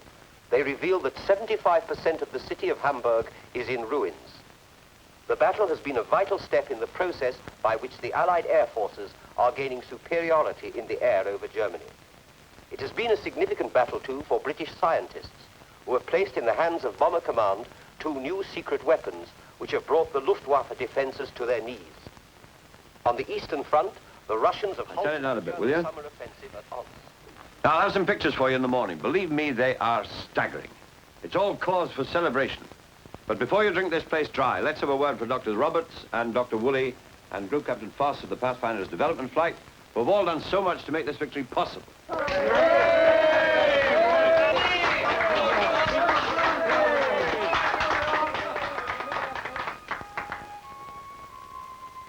Come on, Woolley, don't be modest.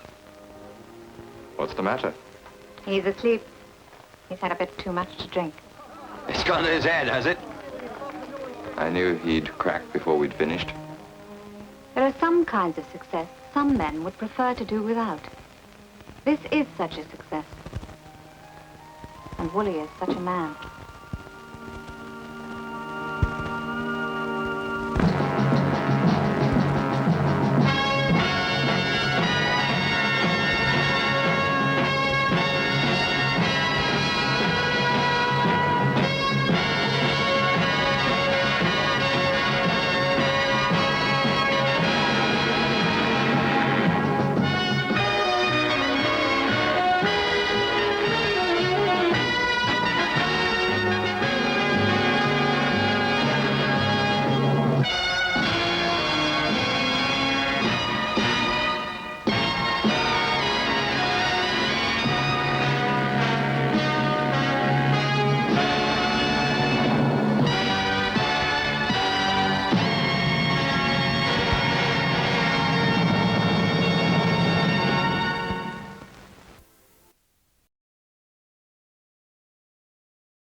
Rudder, up! Corkscrew port!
Go!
Brown!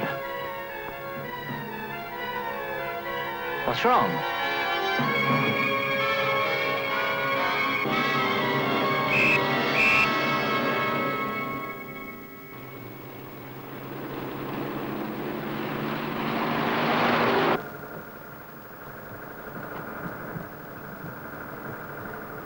Anyone thirsty?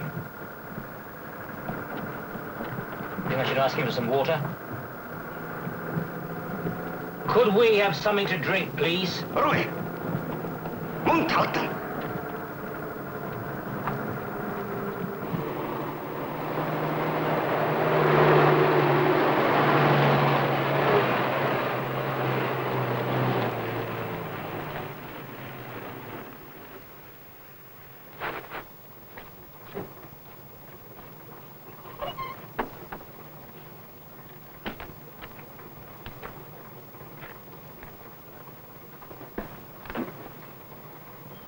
What do you think's happening? I don't know, looks like some sort of checkpoint. Yeah.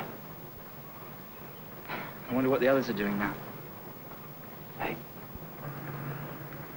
My God, why the Gestapo? Listen, what's probably happening is that we're being taken somewhere for interrogation. The usual routine. What do you mean, name, rank, and serial number, that kind of? That's right. Vielen Dank.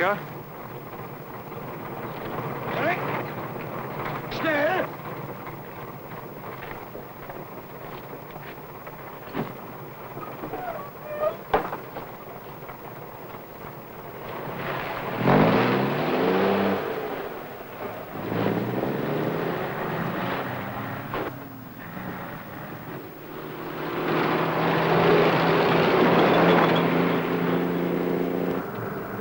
We want to know where you're taking us.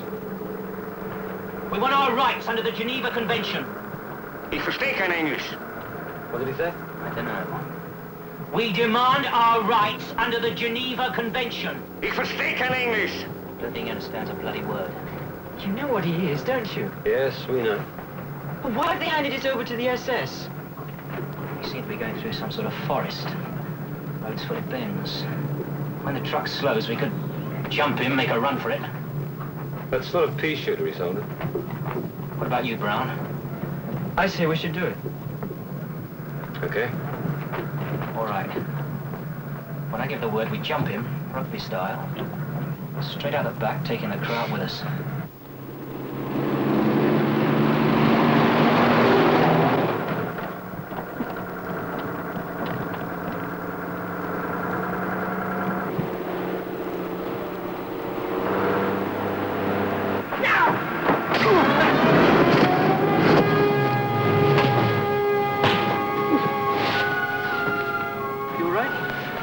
Bloody great bruise in the morning. He'll be up for hours. Yeah, come on, let's get him off the road.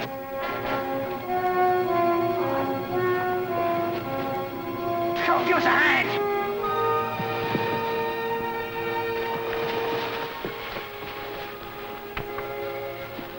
What are we going to do with him? I suppose we ought to kill him.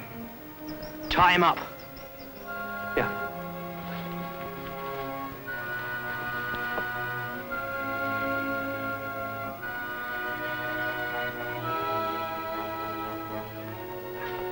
That ought to hold him for a while. Better get going. Yeah, which way? That way. Right?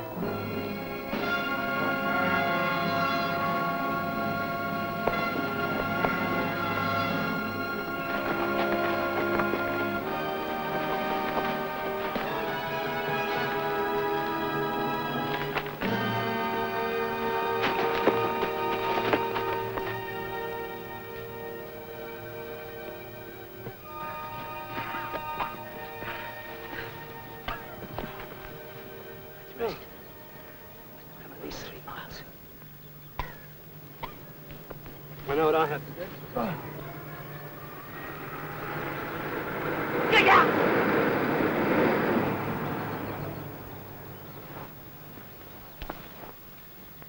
How far do you reckon we are from the French border? Well, when we jumped, about 20 miles, but now. I think the truck was going more or less south most of the time. That'd be towards Stuttgart. Yes. Which is roughly 70 miles from the border. If we could make it, the French would probably help us get back home. It's a bloody long walk. I know. We'll have to split up. Split up? Oh, yes. 3 of us together would be far too conspicuous. Cross is right. Yeah. Well, which way do we go then? Well, if we're right, the border's due west. Just keep the sun on your back in the morning and in front of you in the afternoon. There'll be guards on all the roads and bridges, and most likely patrols on all the hills. I see. Right, that's settled then. If you find any clothes to change into, don't forget to get your blues underneath. If you get caught, you're going to be shot as a spy. Got your escape kits? Yeah. Well, there's no time like the present. We move at 15-minute intervals. Who wants to go first? Oh, I'll go.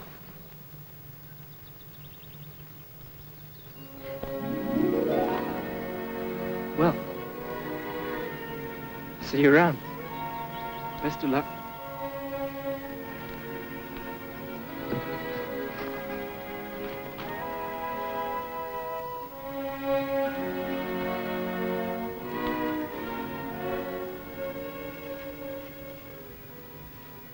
It's only his second mission, isn't it? Yes. He's scared, poor little bugger. You know something else? So am I. The odds are about 100 to 1 against any of us making it, you know. Yeah, I know.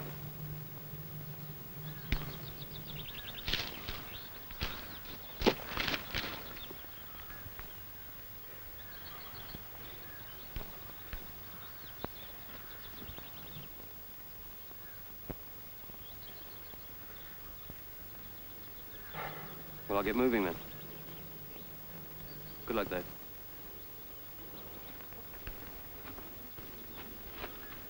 Hey, house one home's a sissy, right? Right.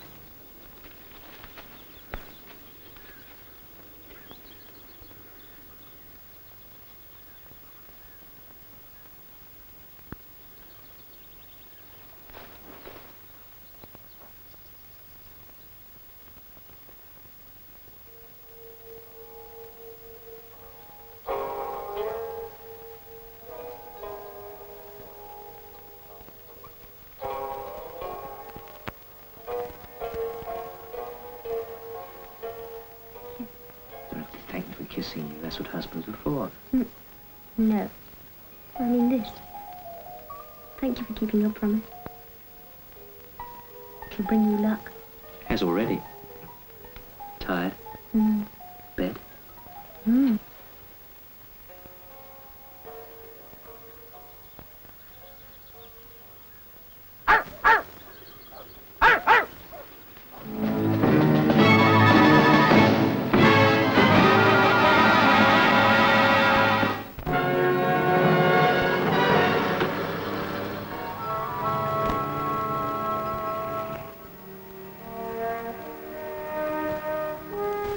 Look, sir, I'm quite close to Conway and his wife. Have you any objection if I spoke to her? How long have they been married? About 3 months. Look, all we know for certain is that Conway's aircraft was set over the target area. And A for Apple saw only 2 parachutes. I know that, sir. All right, go and talk to her. You probably do it better than I do.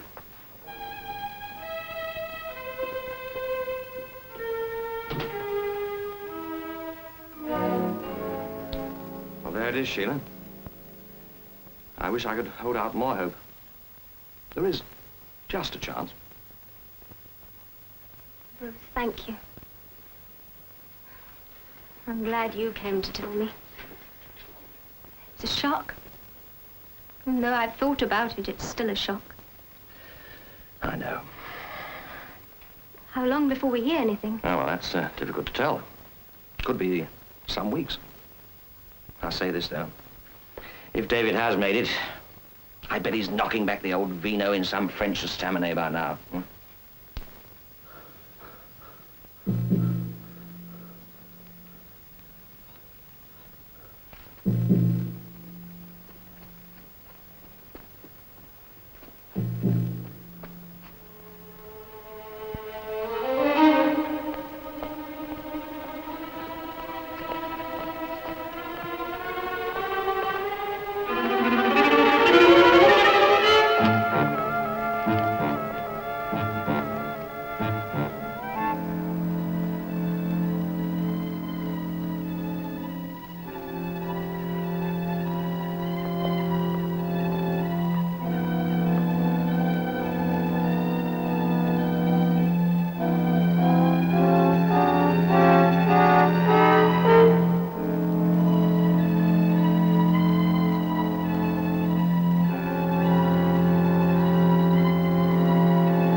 Stehen bleiben!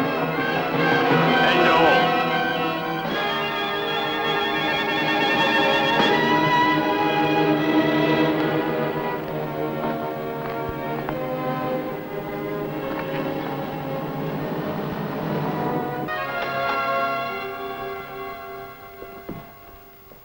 Ich habe ihn erwischt, als er über den Fluss schwimmen wollte. Schwimmen, ne? Taschen ausleeren. 144-9093, Flight Lieutenant David Conway. Taschen ausleeren, hier auf den Tisch. I've given you my name, rank and number. And as a matter of immediate interest, I'm bloody hungry, too. Durchsuchen Sie den Mann, von Kopf bis Fuß. Hände hoch!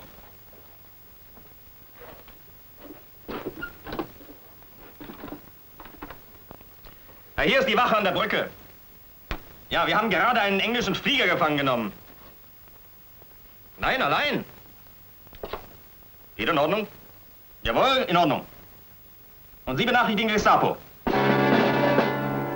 Die Gestapo wird ihn morgen früh hier abholen. Gut. Heil Hitler.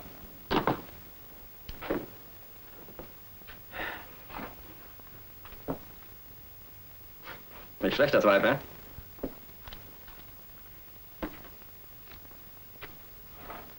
Bringen Sie den Mann auf Nummer sicher, ja? Jawohl.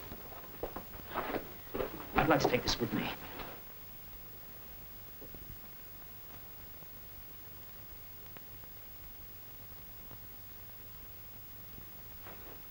Raus.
Please!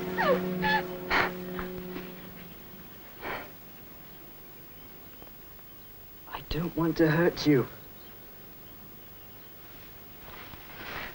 I'm English. English, RAF. I was shot down. Just want somewhere to sleep. I'm sorry about the eggs. I'd pay for them if I could. Do you understand? Tu compris? Bloody hell, I wish I could speak French.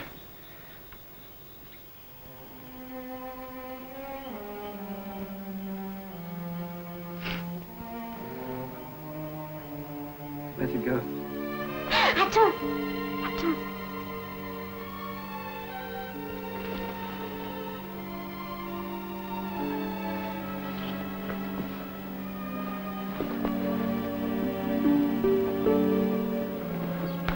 Pour vous! Pour vous! Thank you.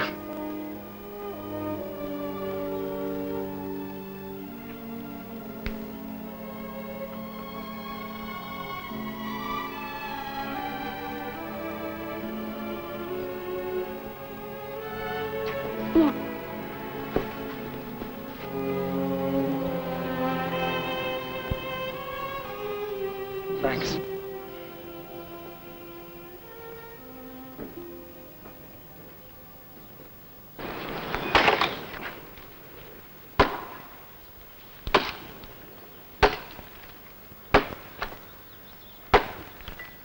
Bonjour, monsieur. Je suis un aviateur anglais. Je suis anglais.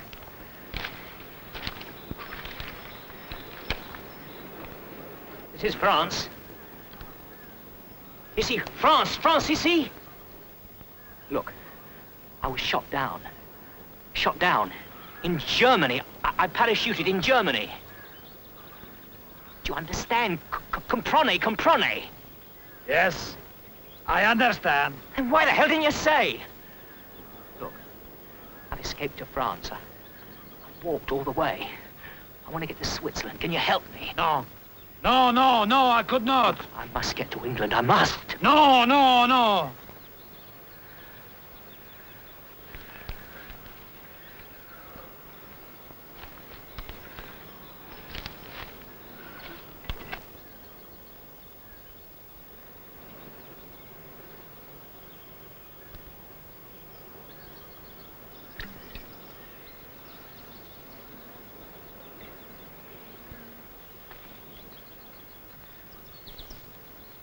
Hungry?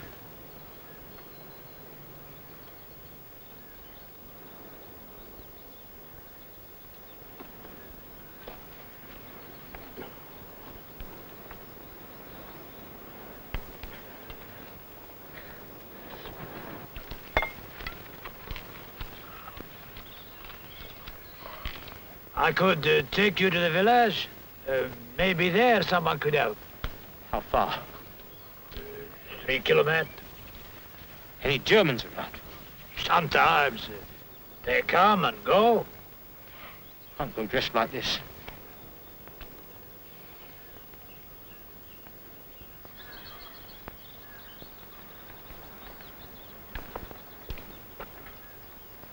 The village is that way. Thank you. This. Shoes. Huh? You'll need this also. Thank you.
monsieur.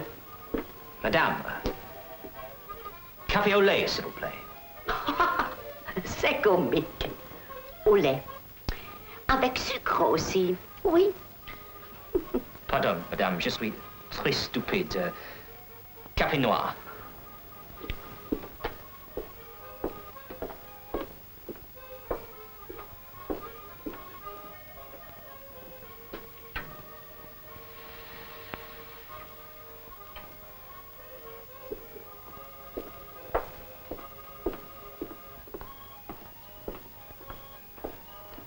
Hein? Merci.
Monsieur, votre carte d'identité, s'il vous plaît.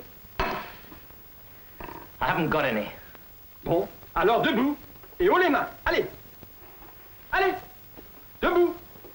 Avancez vers la porte.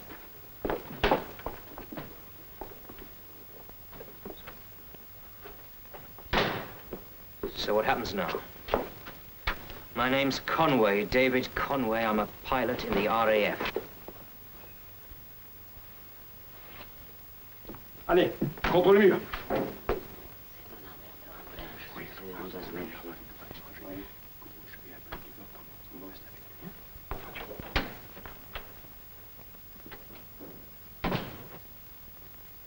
Tournez-vous vers le mur. Je dis tournez-vous vers le mur.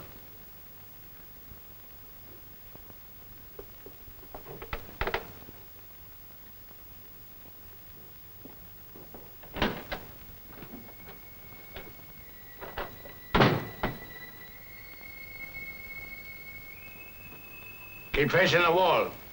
C'est bien lui, hein? Oui, c'est à moi. All right. You can turn round now. You? I don't understand. What do you not understand, Flight Lieutenant Conway? That is your name? Yes. But when I saw you in the woods, I thought... What did you think? Doesn't matter.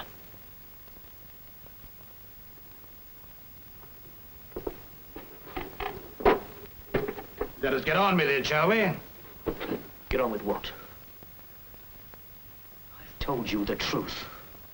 I sincerely hope so, because if you have lied, we will have no alternative. He will kill you. Say that. I want proof.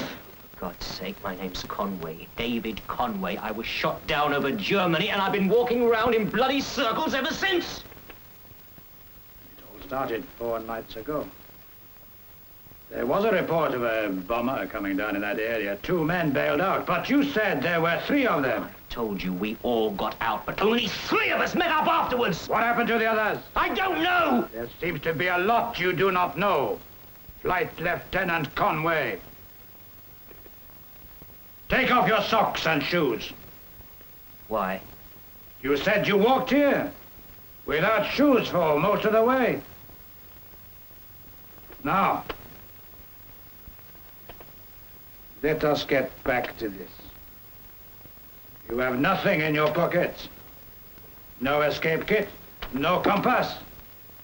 Only this. I told you what happened. You say the Germans emptied your pockets, yet they allowed you to keep this. Huh. Oh, very kind of them. I know it sounds ridiculous, but it's true.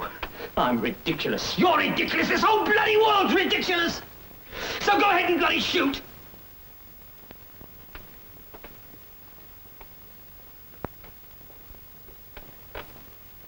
Have you told me the truth? Yes. Yes. Yes!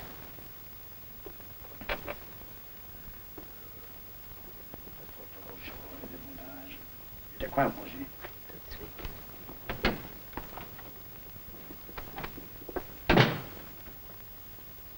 Believe me.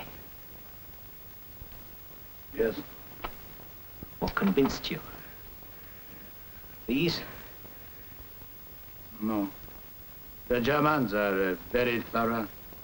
One of their agents would have walked around until his feet were like yours. What was it? This. You English are so stupid. We Continentals eat the rabbit. We don't cut off their feet and carry them around in our pocket. Now, when you get to Dijon, go straight to the Café de la Réunion. Friends will be waiting there for you.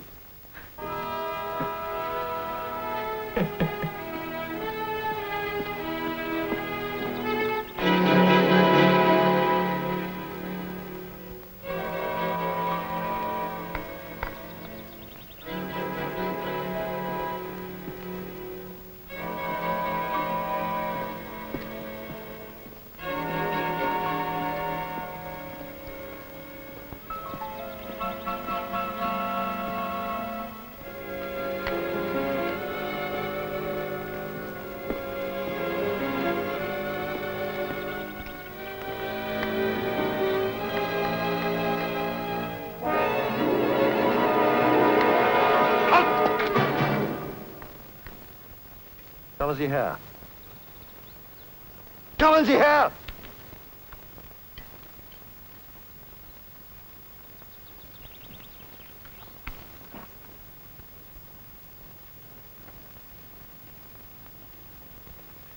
Wo ist die nächste Garage? Wasserpumpe funktioniert nicht. Ist kaputt.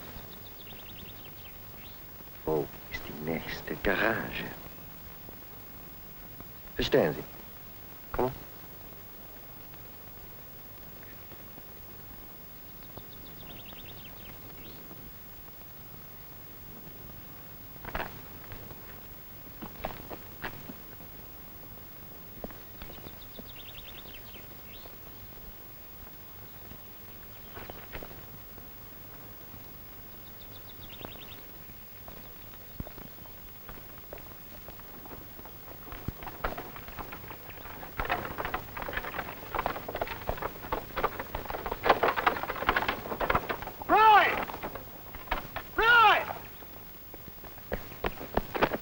I'm glad to see you. How did you manage it? How have you been?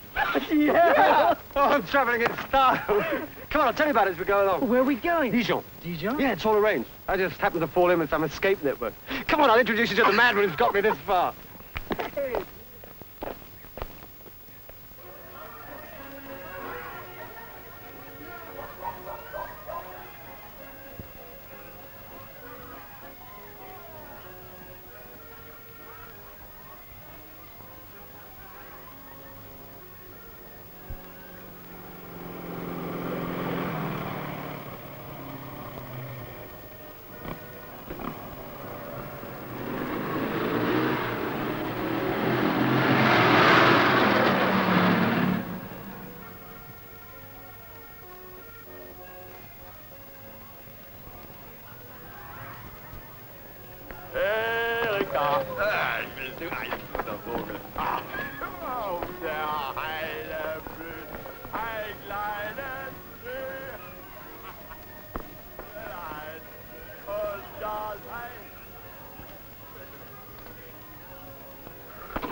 My name is Andreotti, Michel Andreotti.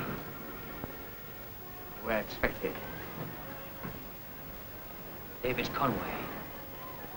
We must go. Where are you taking me? Down into the cellar below the cafe. It's full of Germans. Do not worry. There is a back entrance. Come. I have a surprise for you.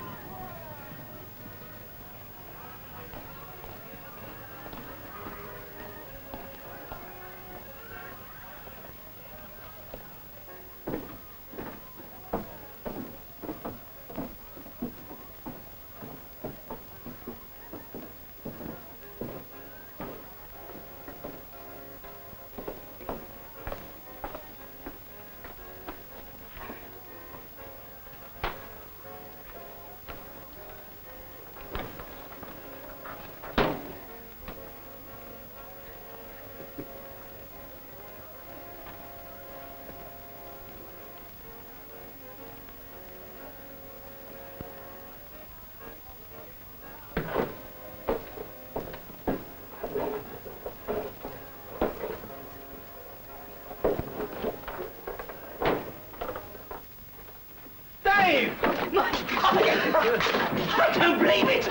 It's incredible! Bloody hell! How are you? I'm fine, but you two, what happened? You meet up or We what? just happened to run into each other. It's all a bloody miracle. He was in a hay cart. Yeah, buried. Buried? Under the hay, yeah. Then I saw Browder just strolling down the road. I should have seen him. You're both all right. Fine, by finished business. We made it. Not quite, but we will.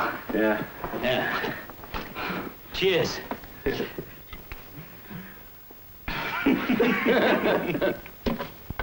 It is all agreed. You will go across the frontier into Switzerland in an hour. The place you cross the border will be a valley with steep wooded hills on either side. This side here is mine. But once you get down to the bottom, it should be easy to cross the open ground to climb the other slope. At the top, Switzerland. Why don't we go at night? As I said, this area is mine, and there are tripwires on either side connected to klaxon alarms. Even in daylight, you have to be very careful. At night, c'est impossible.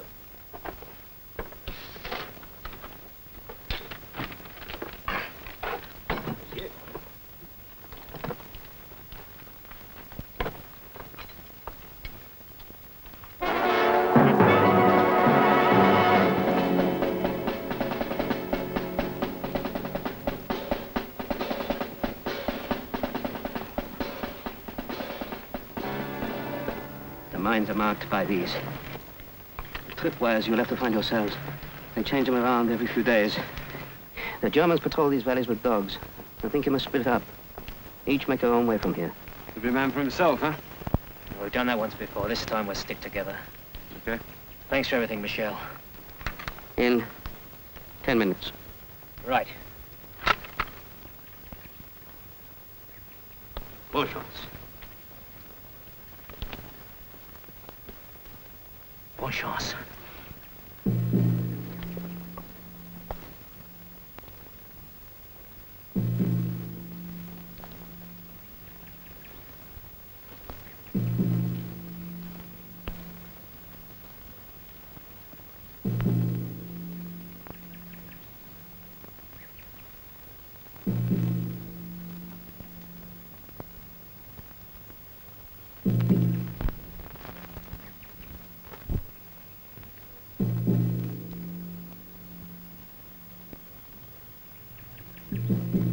Dave!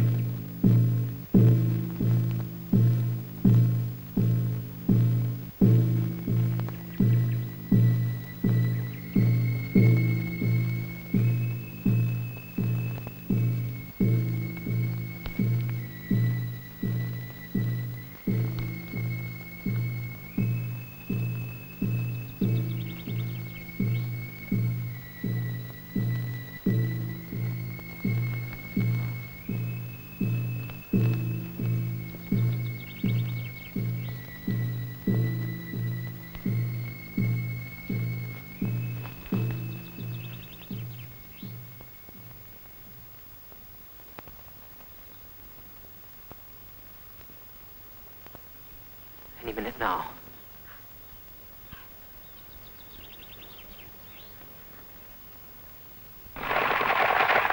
There's the diversion.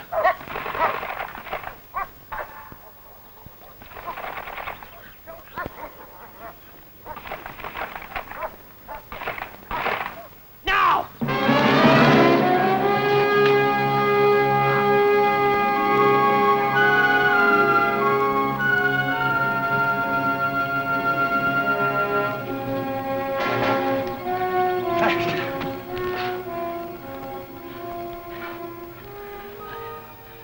Frontier should be straight up the hill. Yo, what are we waiting for? Look, whatever happens, keep going. Come on!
What's happening? I'm just on my bloody ankle. Here, I'll help you.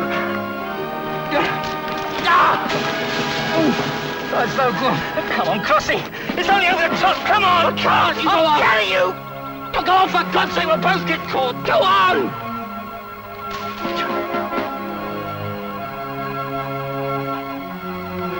Ow!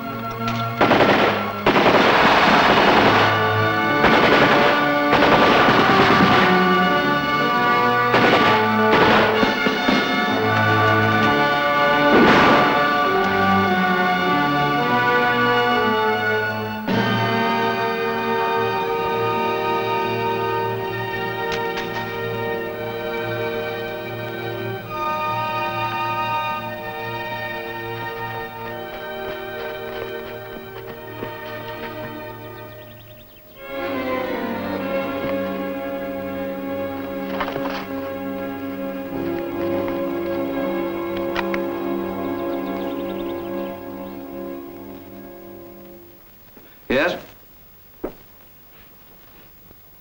Right. Thank you. Sheila, I have some news for you. David? Yes. He's safe. He's all right? Yes, he's safe and well. What's more, he's in neutral territory, in Switzerland. Ah, he'll be mowing the lawn before you know what's happened.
So far, so good. We're on track, I think. Visibility is still pretty restricted. Ah, that's one way of putting it. More like blind man's buff. I'm going to lead the way for a low run in.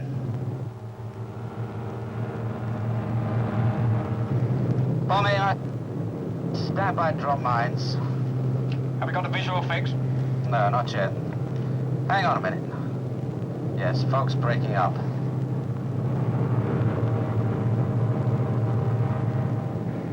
That's more like it. Now we're in a good position to make a run.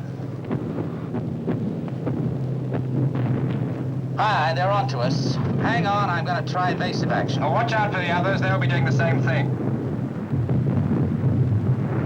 They flagged us! You all right? What the heck was that? They touched us. More than touched us. This is a downgrade. Never mind about that. Give me a hand with him.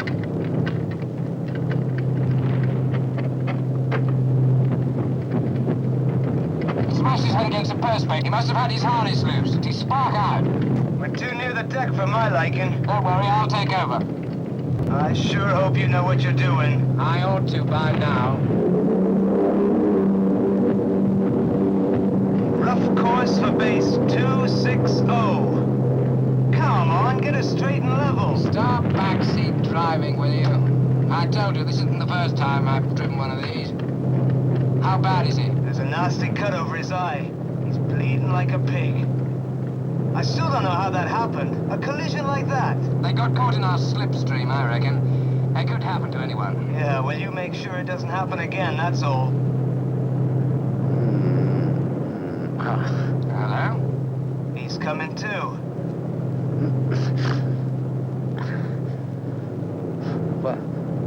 What happened? You just went and bashed yourself up a bit. Come on, take it easy. Who's driving? Dave? I'll take over. Steady. Stay where you are. Oh, I can't see. You what?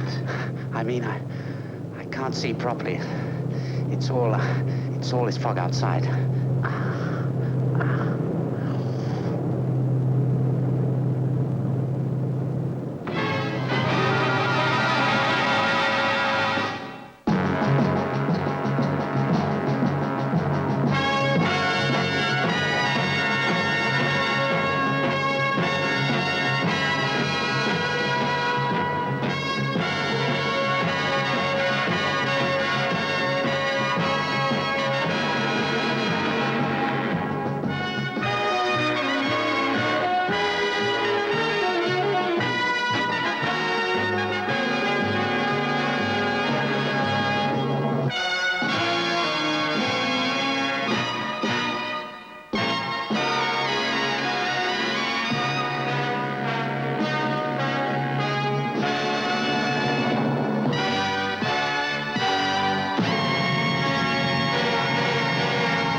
Darling, right in front of the old man's window, we'll get shot. I've been hanging around for you. I didn't know how long you were going to be. Doug told me that What did Doug tell you?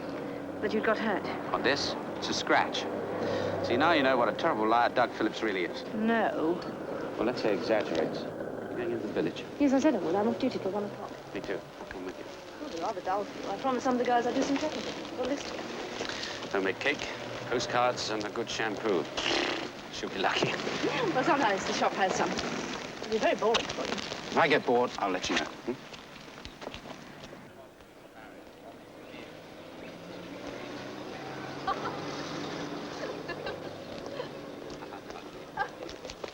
Mind my egg.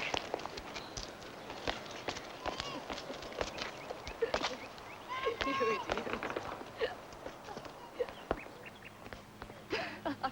Good Lord. Sir. What do you think you're doing? Playing hopscotch, sir. Who's winning? He is, sir. Well, she hasn't had her turn yet, sir. Well, I think I'll leave you as champion. I don't think you've met, have you? My wife, Flight Lieutenant Elliot, Section Officer Denby. How do you do? How do you do, ma'am? Yes, we have rented this place while my wife's down here. How nice. Yes, it's quite a pleasant little cottage, all things considered. But I shall really have to speak to those village children. Oh, what about? Chalking on the pavement like that, it's very unsightly. Quite. That won't do any good. It'll need soap and water.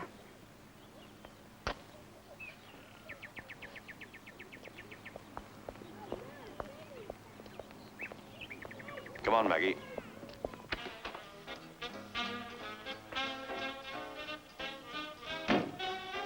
Hello.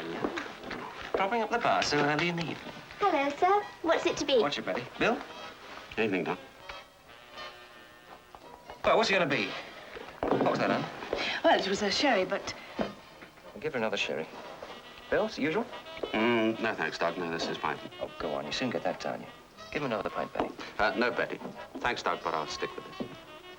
Great sense of humor, huh, Bill? Give him a pint. I said I don't want another drink. Now, isn't that plain enough for you? Well, I'll have one anyway. Evening. Evening, Doc. What's all this about you getting a biff on the head? Oh, it's nothing. Maybe not. Who put that plaster on? Red. It's just cut. And a bit of bruising. I'd like to have a look at it anyhow. Oh, for crying out loud. Now, come on, my lad.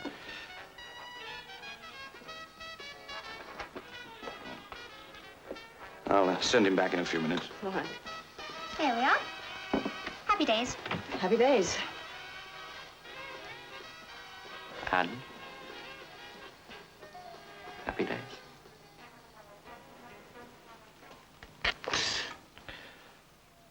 Yes, it'll sting for a moment or two, but you'll live. You know, you were lucky. Did you hear what happened? I ought to sue Dave Jordan for dangerous driving. No, I meant you were lucky that cut wasn't half an inch lower. As it is, you've still got two eyes. Yes. You got a headache? No, not at all. Liar. Well, there's a twinge, but it's not what you'd call a headache. No. You may have a little difficulty focusing with that eye for a day or two. It's a shock to the optical nerve. I dare say you've got a bit of blurring. No, not at all. You sure? Quite sure. Oh. I think I'd like to take a sight test also. Oh, come on, Doc. Have a heart. I'm off duty. Surgery? What? Well, how bad is he? Oh, all right, I'll be over straight away. Trouble? Yes, some fool of an arm has sliced the top of his thumb, and I've got to go and patch him up. Fine. Well, don't you worry about me. You go off and do some real work for a change. Yeah, I'll see you first thing in the morning for that sight test, okay?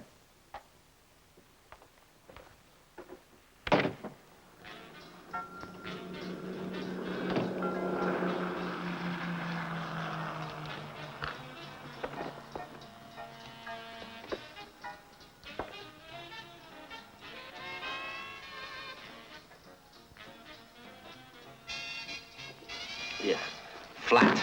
I might have known it. Flat? You be thankful you've got any at all. It's the last of the barrels until we get next week's delivery. Not out of beer again, I'll. Well, I've a few bottles left. Light ale? Sweet stout. All right, I'll have one. One sweet stout coming up. Is Section Officer Denby gone? About 10 minutes ago. Yeah? Hey, clumsy. I was thinking. You weren't looking what you were doing. Probably right.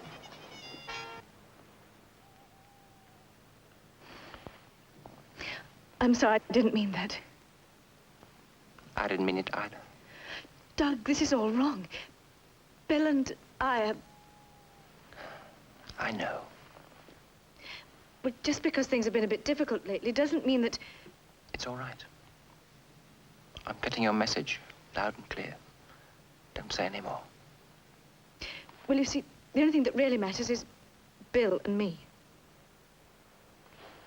All right.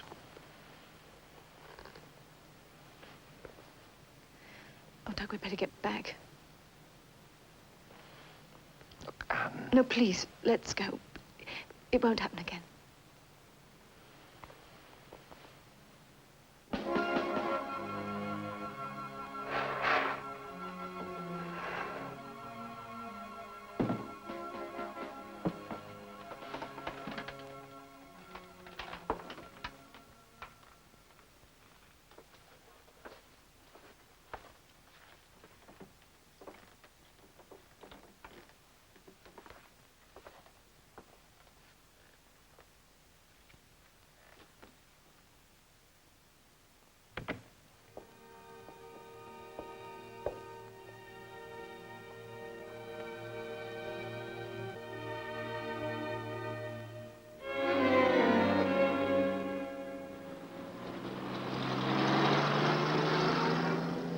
Well, according to the usual unreliable sources, the Tirpitz is there. That's about time she turned up, sir. I have a feeling it's Jen this time. There's nothing worse than doing special training for an operation that never happened. It'll happen all right. This time we might get the big one. Unless there's any alterations, it's mining tonight, gentlemen. What's the Met's prediction, sir? Good. Early morning mist clearing. Well, that's a bit better. Well, so long as we don't get another belt of fog, sir. Well, if there is, Evans, aren't you lucky you've had all that training?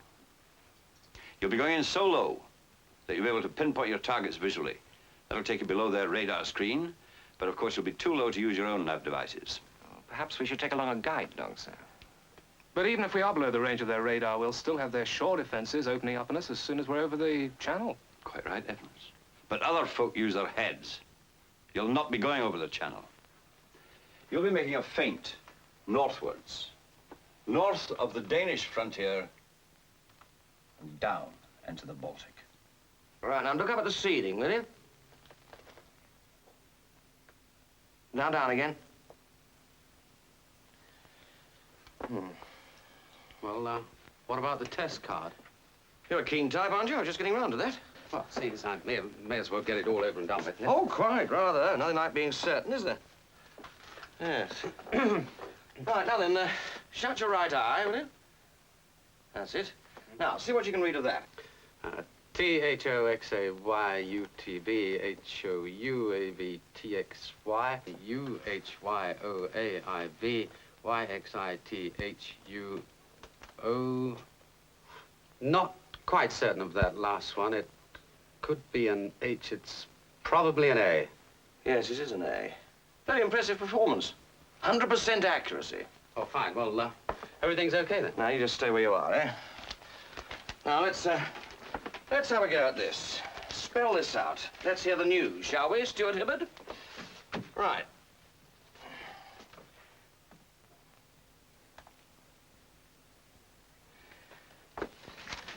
You take me for an idiot, Bill.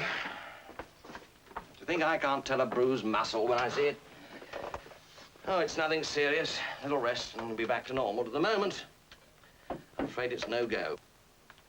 What do you mean, no go? How the hell did you memorize that test card like that? Oh, well... No, don't tell me. I'd rather not know. All that concerns me is getting you back to normal. What do you mean, no go? Tonight's the special op. I don't think I'm going to let you fly, do you? With one eye not working properly. Oh, I'm sorry, old lad, but for the time being, you're grounded.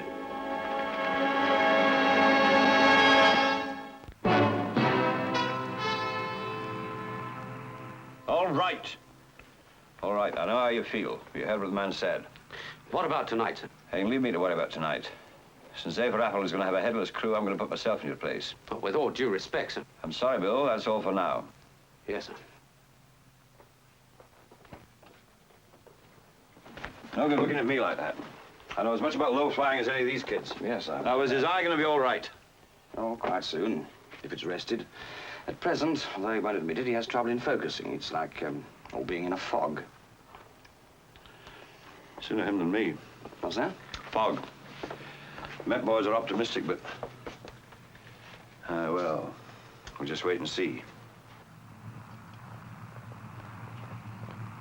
Bill! Hey, you're in a heck of a hurry, aren't you? Oh, look, Bill, I know how you feel about this. It's down bad luck, but let's face it, it could be a whole lot worse. Angus? Hello, Maggie. Hello. Hey, Something smells good. Oh, it's only sausages. But at least they're local sausages. They might even have a spot of meat inside.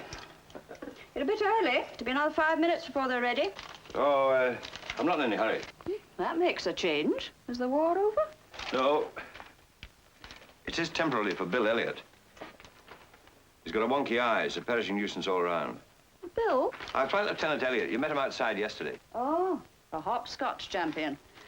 Poor man. What's the matter with his eye? Oh, nothing serious. They'll put him out of commission for a couple of weeks, according to Bruce Saxon. Dr. Saxon? Yeah. You were talking about asking him to dinner one night. Oh, well, why not? No reason why not. I like him.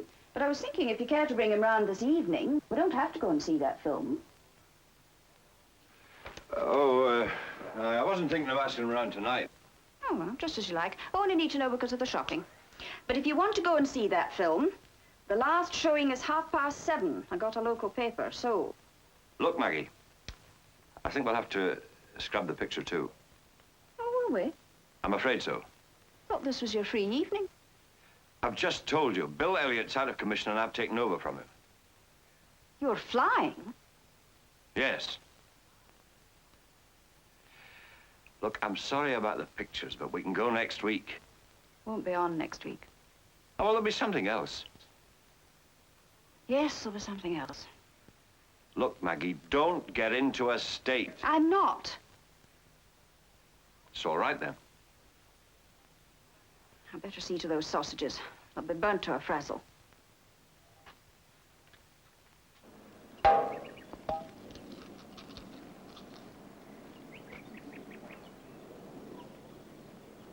No, Bill? I'm getting pretty good at this. Are you? Knocked the can down 7 out of 10. It's not bad for a man with one eye. It's not bad. What are you doing here anyway? Well, officially, it's my lunch break. I thought I'd find you here. I'm sorry. Thank you. Well, it's only for a day or two. What you ought to have said was, it could have been worse. That's very important. So why don't we go to the pictures tonight?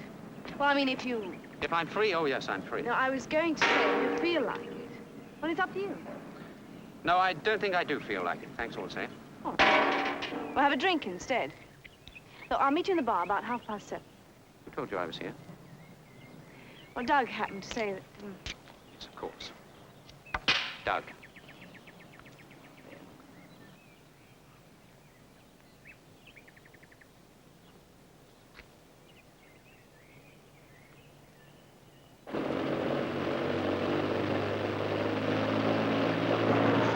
Taxing forward. Slowly now. Flaps 30. Flaps 30. Radiator's open. Radiator's open. Throttle's locked. Throttle's locked. Okay, prepare to take off. Okay, rear gunner. Okay, skipper.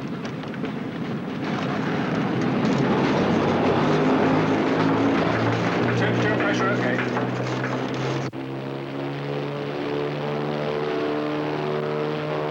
The Kiel Canal, here we come. Running up to takeoff now. The Reset Zebra leading, and then we'll be next in line. The others will follow us in formation as planned. Thumbs up, gentlemen.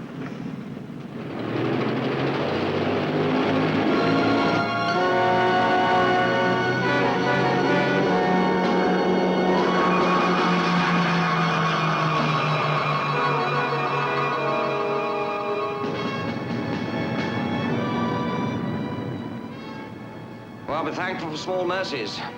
They've got the weather on their side tonight. Let's hope so. No cloud, no mist. They're off to a good start. Isn't the start we've got to worry about.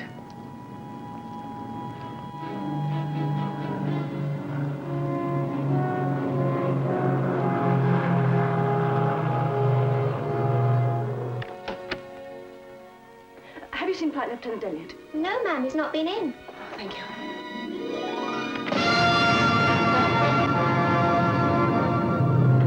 Ground speed exactly 205 miles per hour. Ah, there's a bit of low cloud ahead. Here we go. We're approaching the coastline now. As soon as that sun went down, the temperature dropped sharply. Well, John, looks like we're going to be flying blind again. Oh, another blasted fog, for Pete's sake. Just wait till I get my hands on those idiots at the Met Office. We're coming over land now. They're on to us. External range. New course 120 magnetic. Looks like all our plans are going astray tonight. Low cloud indeed. It's not cloud now, Doc. It's the real thing. What's the billing they call it? Freak weather conditions. Oh, that must be on Mac now.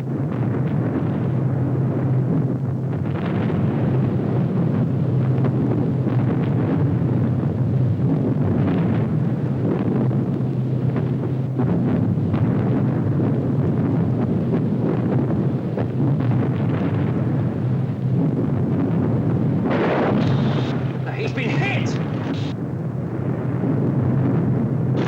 Calling A Apple, do you read me? Are you there, A Apple? You're supposed to keep radio silent. This is an emergency. Anyway, those swine down below know exactly where we are. A Apple, do you read me? The radio must have packed up. Well, if Max ain't got any sense, he'll be trying to make it back over the channel. No point in him going on in that condition.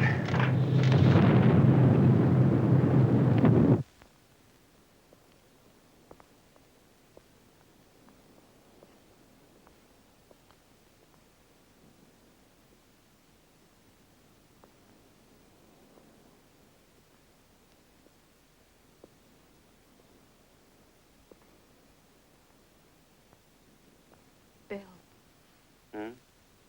penny for them. They're not worth a penny. What's the matter? You've had a pretty lousy evening. I'm not complaining. I'm not in a very sociable mood tonight. Where are you going? Nowhere in particular. I just felt like walking. Well, I'll come with you. No, you don't have to do that. Well, we don't have to talk. If you just feel like walking. I feel like being on my own. Do you mind? I'll see you tomorrow.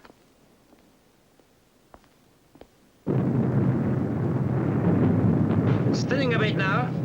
We might stand a chance. What do you reckon, Reg? Ready to have a bash? Right, I'll take her in as low as I can. Rest up to you. Left, left. Steady. Steady. Right a little. Left, left. Right. Steady. Steady. Throwing the lot of us now. Mine's gone. Nice work, Reg. We're too low. Let off some height now. Bang on. Look out, for God's sake, the street dogs ahead. They're on top of us.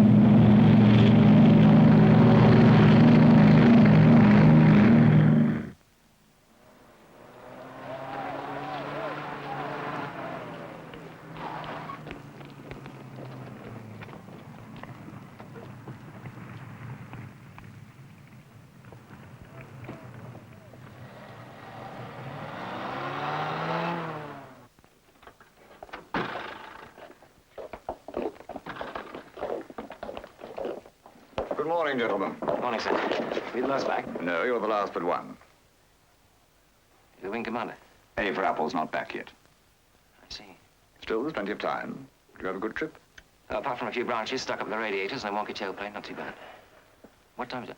Time for debriefing, gentlemen. Same old pattern. Might as well get it over with. And it's me for a long trip. Oh, there you are, Doug. Can you spare me a moment? Well, I can't keep the Scotland either way. Well, this won't take a second. I was asked to give you this.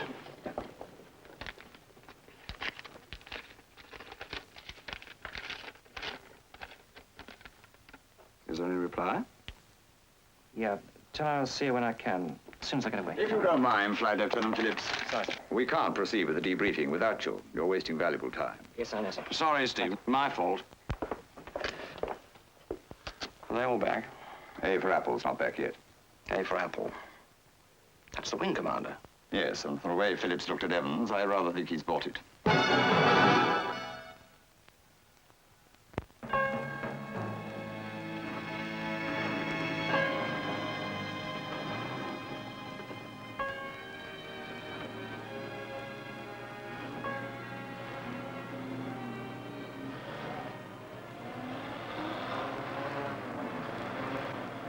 You still speaking to me after last night? Shouldn't I be? Well, for what it's worth, I'm sorry. You don't have to be. Last night's forgotten. I wish it were. Oh, you mean Mac? So you've heard? Mm. Yes, well, they have very effective grapevine around here.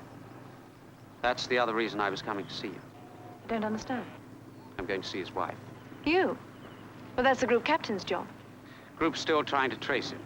He's phoned every airfield in the south of England. Anyway, I offered. Why? It hadn't been for me. That's just ridiculous. Maybe. I'm still going to see her. You come along? All right.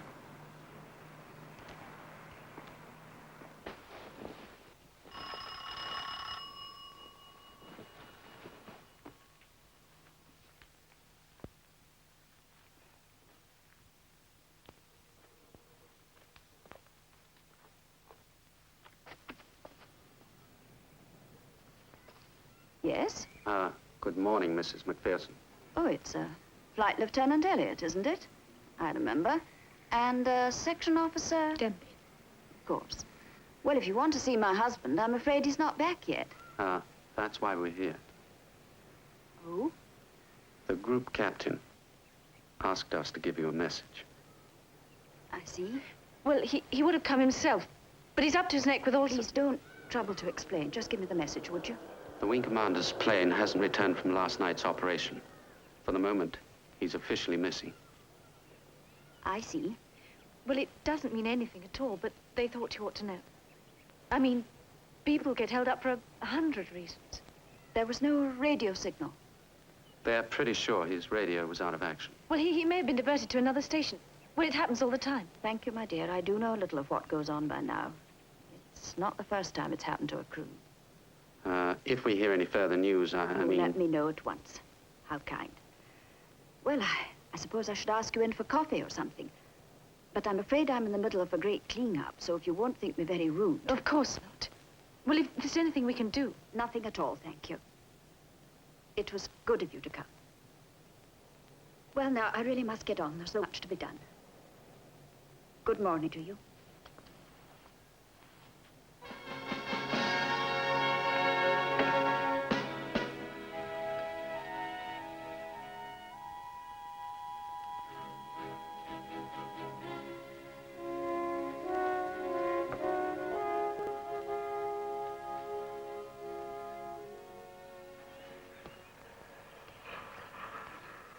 You hadn't said a word for the past 5 minutes. I was thinking about her. Yes, so was I. Pretty cool about the whole thing, wasn't she? Oh, I don't know. I think that's all part of the act. You know, it's expected of an operational officer's wife. God help them. Yeah. I wonder. This evening, What?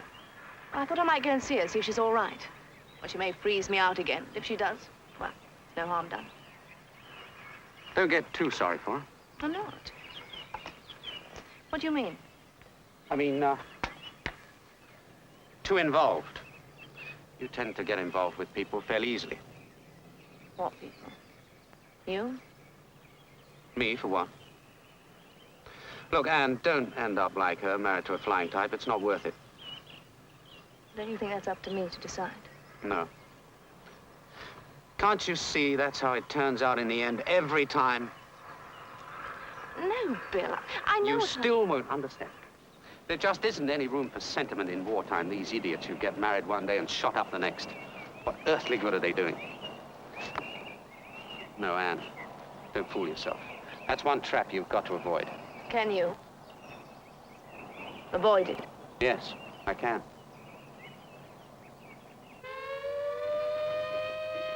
Mrs. McPherson, may I come in?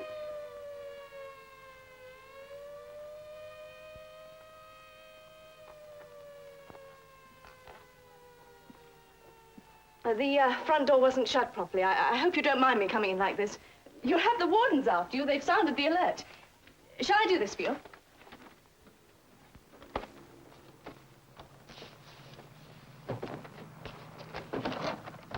There. Now you won't have any more trouble. Have you come to tell me more news of my husband? No, I'm afraid not. There's been nothing more since this morning. I see. Nothing more. I just thought I'd call in and see how you were. It's very kind. As you can see, things are a little at 6s and 7s. Oh, but I told you that before. Oh, very rude of me. Inhospitable. You must have a drink. No, thank you, Don't really. I insist? Do we drink with me? It's the least I can do. It's all gone. That's extraordinary. The wing commander won't be pleased if there's no whiskey left when he comes. I mean, he wouldn't.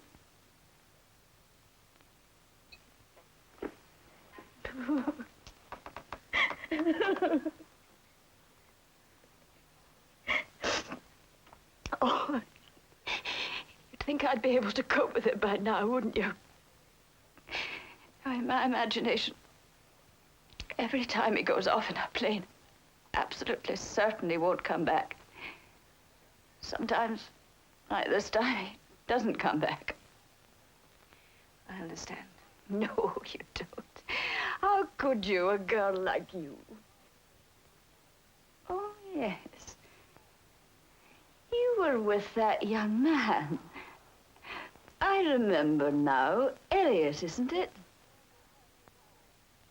The one who hurt his eye. And because Flight Lieutenant Elliot hurt his eye, my husband went off last night and he hasn't come home. There's still plenty of time. Are you engaged to him, your flight lieutenant? Very sensible. Don't you make the mistake that I did. Don't ever do that. If you... Oh, dear, I can't think about it anymore. I have to go to my bed. Let me help you. No, I can manage perfectly, thank you. Oh, the wing commander would be so cross with me. Cross about all that whiskey.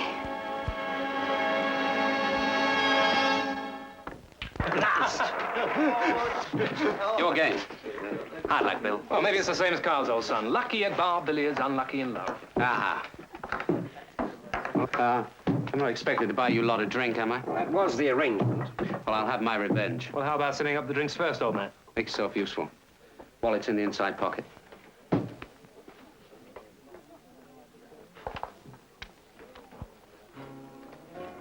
You really shouldn't leave your Billy Doos lying about. Hmm? It fell out of your wallet. Hey, would I be right in assuming that yours, Anne, is the gorgeous Anne Denby? Give me that. That's not his wallet. You must have gone for the wrong jacket. Oh, I'm sorry. This one must be yours. Bill, you said the inside pocket? Hmm. You don't waste much time, do you? Well, she was worried. She wanted to talk to me. Look, why the hell can't you leave her alone? Her life's complicated enough as it is. I'm doing my best to make things easier for her, and you... Bill, you are not making things easier for her. That's the whole trouble. Look, Doug, it's none of your business. But seeing as you brought the subject up, I'm giving Anne a chance to get out while there's still time. She'll be happier in the long run. If you say that, and all the time you're driving her round the bend with worry. It's you she wants, you darn fool. Oh. Hello, Anne. We wondered where you got to. I only just got back. Mrs. Mack was in a bad way. I stayed with her for a while. Let me buy you a drink. Someone's supposed to be ordering. No, thanks. I won't have anything. We were having a bit of an argument. Were you? Never get into a friendly game of bar billiards. Great mistake. But I think I'll push off now, Bill, if that's all right with you. Why, what's wrong? Bill? Doug? Hello, Anne. What can I get you? Nothing for me, thanks, John. Oh, go on. Enjoy yourself. I'm not paying bills in the chair. I promised myself an early night. See you in the morning, Bill. Good night, Doug. What were you saying about being happier? Oh, I'm sorry, man. I didn't see you standing there. It's all right. It was my fault. Well, you chose the right moment to come out. Sweet music in the air. What? I'm sorry. What did you say? The siren. It's all clear now. Oh, is it?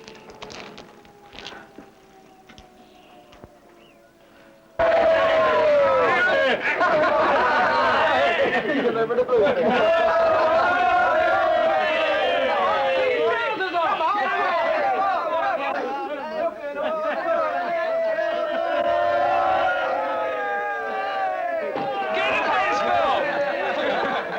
Look at that, half the bloody beer in me, lad. Hey, Bill's wet his knickers. Maybe we should try them for him, huh? What do you say? Come on, John, you know what he said. Leave him alone. What? Bill is not feeling in a very sociable mood tonight. Now push off. And whose fault might that be? What? No, if I'm not in a very sociable mood. Now, forget it, Bill. Come and have a drink. Whose fault? Well, if you really want to know, it's yours, old son. Oh, I see. It's mine. It's mine, huh? Nobody else's. Listen, everything was fine until you started stirring things up. Stirring? Between Anne and myself, everything in the garden was dandy, and then you came along. Oh, come on, Bill. Why don't you shut up? Just forget it. What did you say? I said forget it. Oh, no. You told me to shut up. Would you care to step outside and repeat those words? Come on, Bill. Don't start anything now. No, I don't start anything I can't finish. Forget it, Bill. You've already got a patch over one eye. I can see perfectly well to take care of anything that might ensure between you and me. Know what I mean? Excuse me.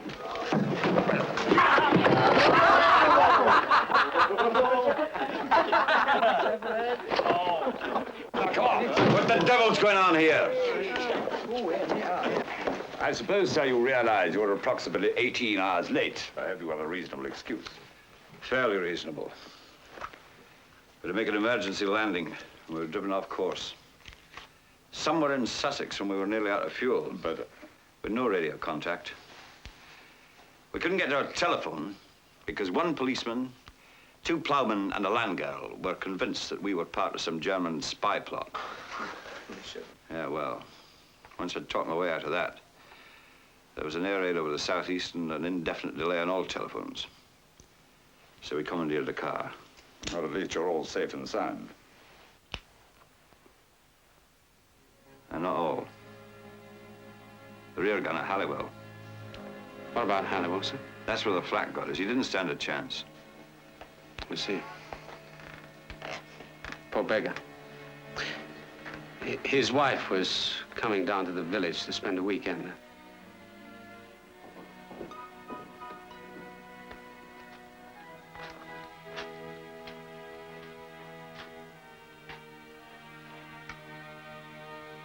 Angus? Oh, I thought I heard. Who's that? Maggie. Sorry I'm late. Hey, come on. Anybody think it was bad news, me coming home? Angus, I never believed you. Sure, you... You should know me better. Would I go and do a thing like that? Oh, I couldn't believe you'd come back. Angus, I've let you down. Not at all. Yes, I have. I've let you down. There's no... No what? You've been wanting a drink. There's no whiskey left in the bottle.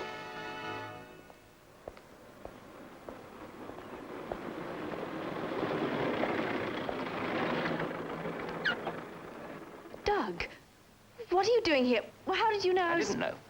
They told me over the hen coops that you hadn't come in, so I guessed you'd been out walking. I've been scouring the lanes for you.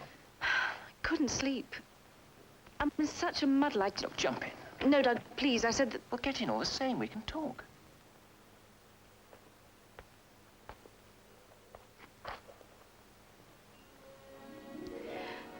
You had a row with him, didn't you? About me. Yes. And I found out a thing or two as well. What? One, the reason he's behaving the way he is.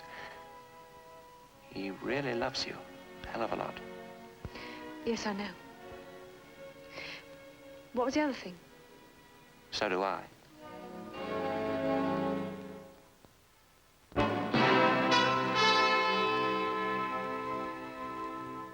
Right, in and hold it. Out. Hold it. Now breathe normally.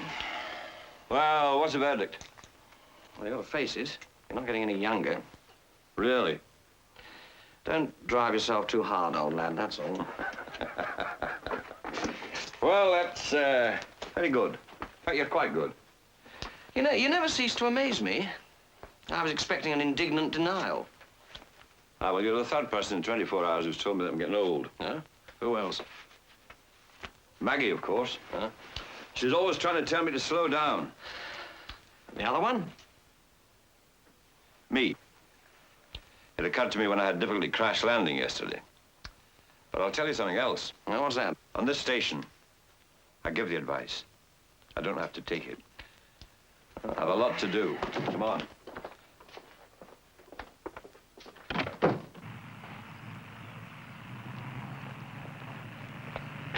Been sent for? By the old man, you two? Same time? So we're on the mat together. 900 hours.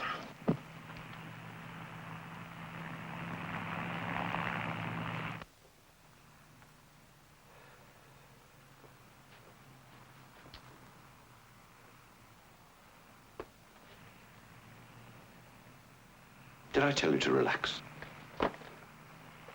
Stay at attention while I'm addressing you. I imagine you know why I brought you in here this morning. Well, if you're referring Please don't interrupt! If I wish you to speak, I'll give you permission to do so. If you behave like school kids, I'll treat you like school kids. You were fighting like a pair of them in the mess last night. Totally against all regulations, an absolute breach of discipline, as you're well aware, and particularly reprehensible in front of junior officers. Sir, perhaps I... Did you speak? No, sir.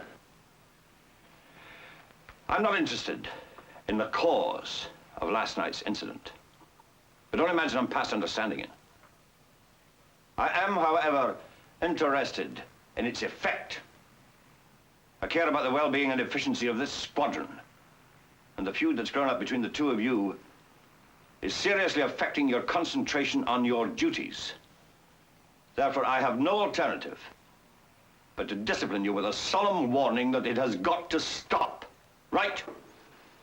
Right, sir. Phillips? Right, sir. Very well. At 0700 tomorrow morning, you will report to the PTI. And he will send you on a run round the boundary of this station. You mean the perimeter, sir? I said the boundary, Phillips. But, sir, I understood that the boundary ran through woodlands on the north side and then through the lake, sir. Exactly. And you will make no detours. Dismiss.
Yeah, I noticed you weren't wearing an eye patch today. The eye's perfectly normal. I didn't think I needed it. I see. Setting yourself up as a specialist, are you? Well, as it happens, I agree with your diagnosis. You've made an excellent recovery. Great. I can go back on ops. Yes, I'll sign you off the panel and get back to work now, Bill.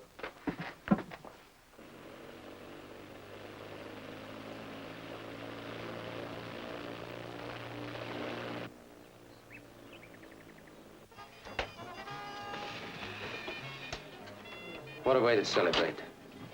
Tea without sugar. Cheers. Cheers, Bill. I was saying, you're looking a bit more cheerful than you were yesterday. Mm.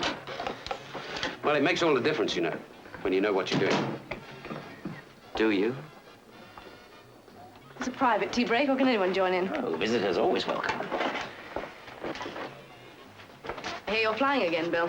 Reasons for the celebration. Congratulations. Thank you.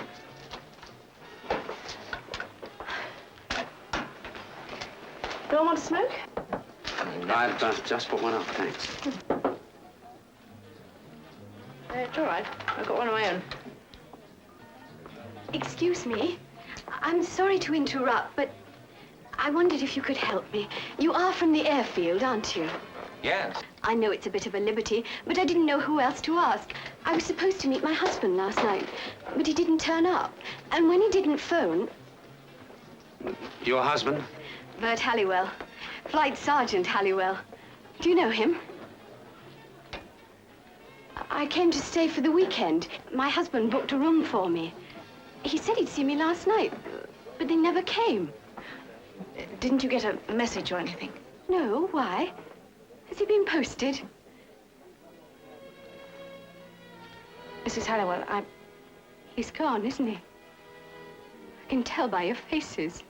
He's gone. Look, come with me. We'll go upstairs. It'll be quiet. Anne. We'll be all right. I'll see you later, perhaps. I knew all along, really. I knew all the time. Only I wouldn't let myself. It's all right.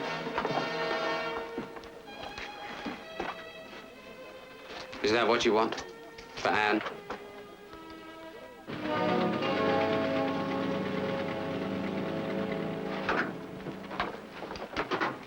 Hey, who's got my scarf? Now, come on, don't mess about. I know one of you buds has got it. Look, don't muck about. No scarf, one WAP stocking. That's my wife's. You must be a nutcase. Wearing your wife's stocking as a scarf. That was for good luck. Now, how about you with that little koala bear in your pocket? That is different. What a superstitious lot you are. You don't need any luck tonight. Well, supposing there's more fog? There won't be. I got the gen off that wizard little waff in Met. Oh, I hope she's right. There's one thing I can't stand is that perishing fog, when you can't see ahead of you. We're not doing a low-level run tonight anyway, so what does it matter? I mean, even if there is fog, we'll be well above it. Yeah, well, all the same, I just don't like it. Closing in on you so you can't see what you're at. All you can do is go on going on. That's all you can do in a fog. Just go on, going on. You ready for the off? Yeah, just about. Oh, she left these behind in the bar. You better give them to her when you see her.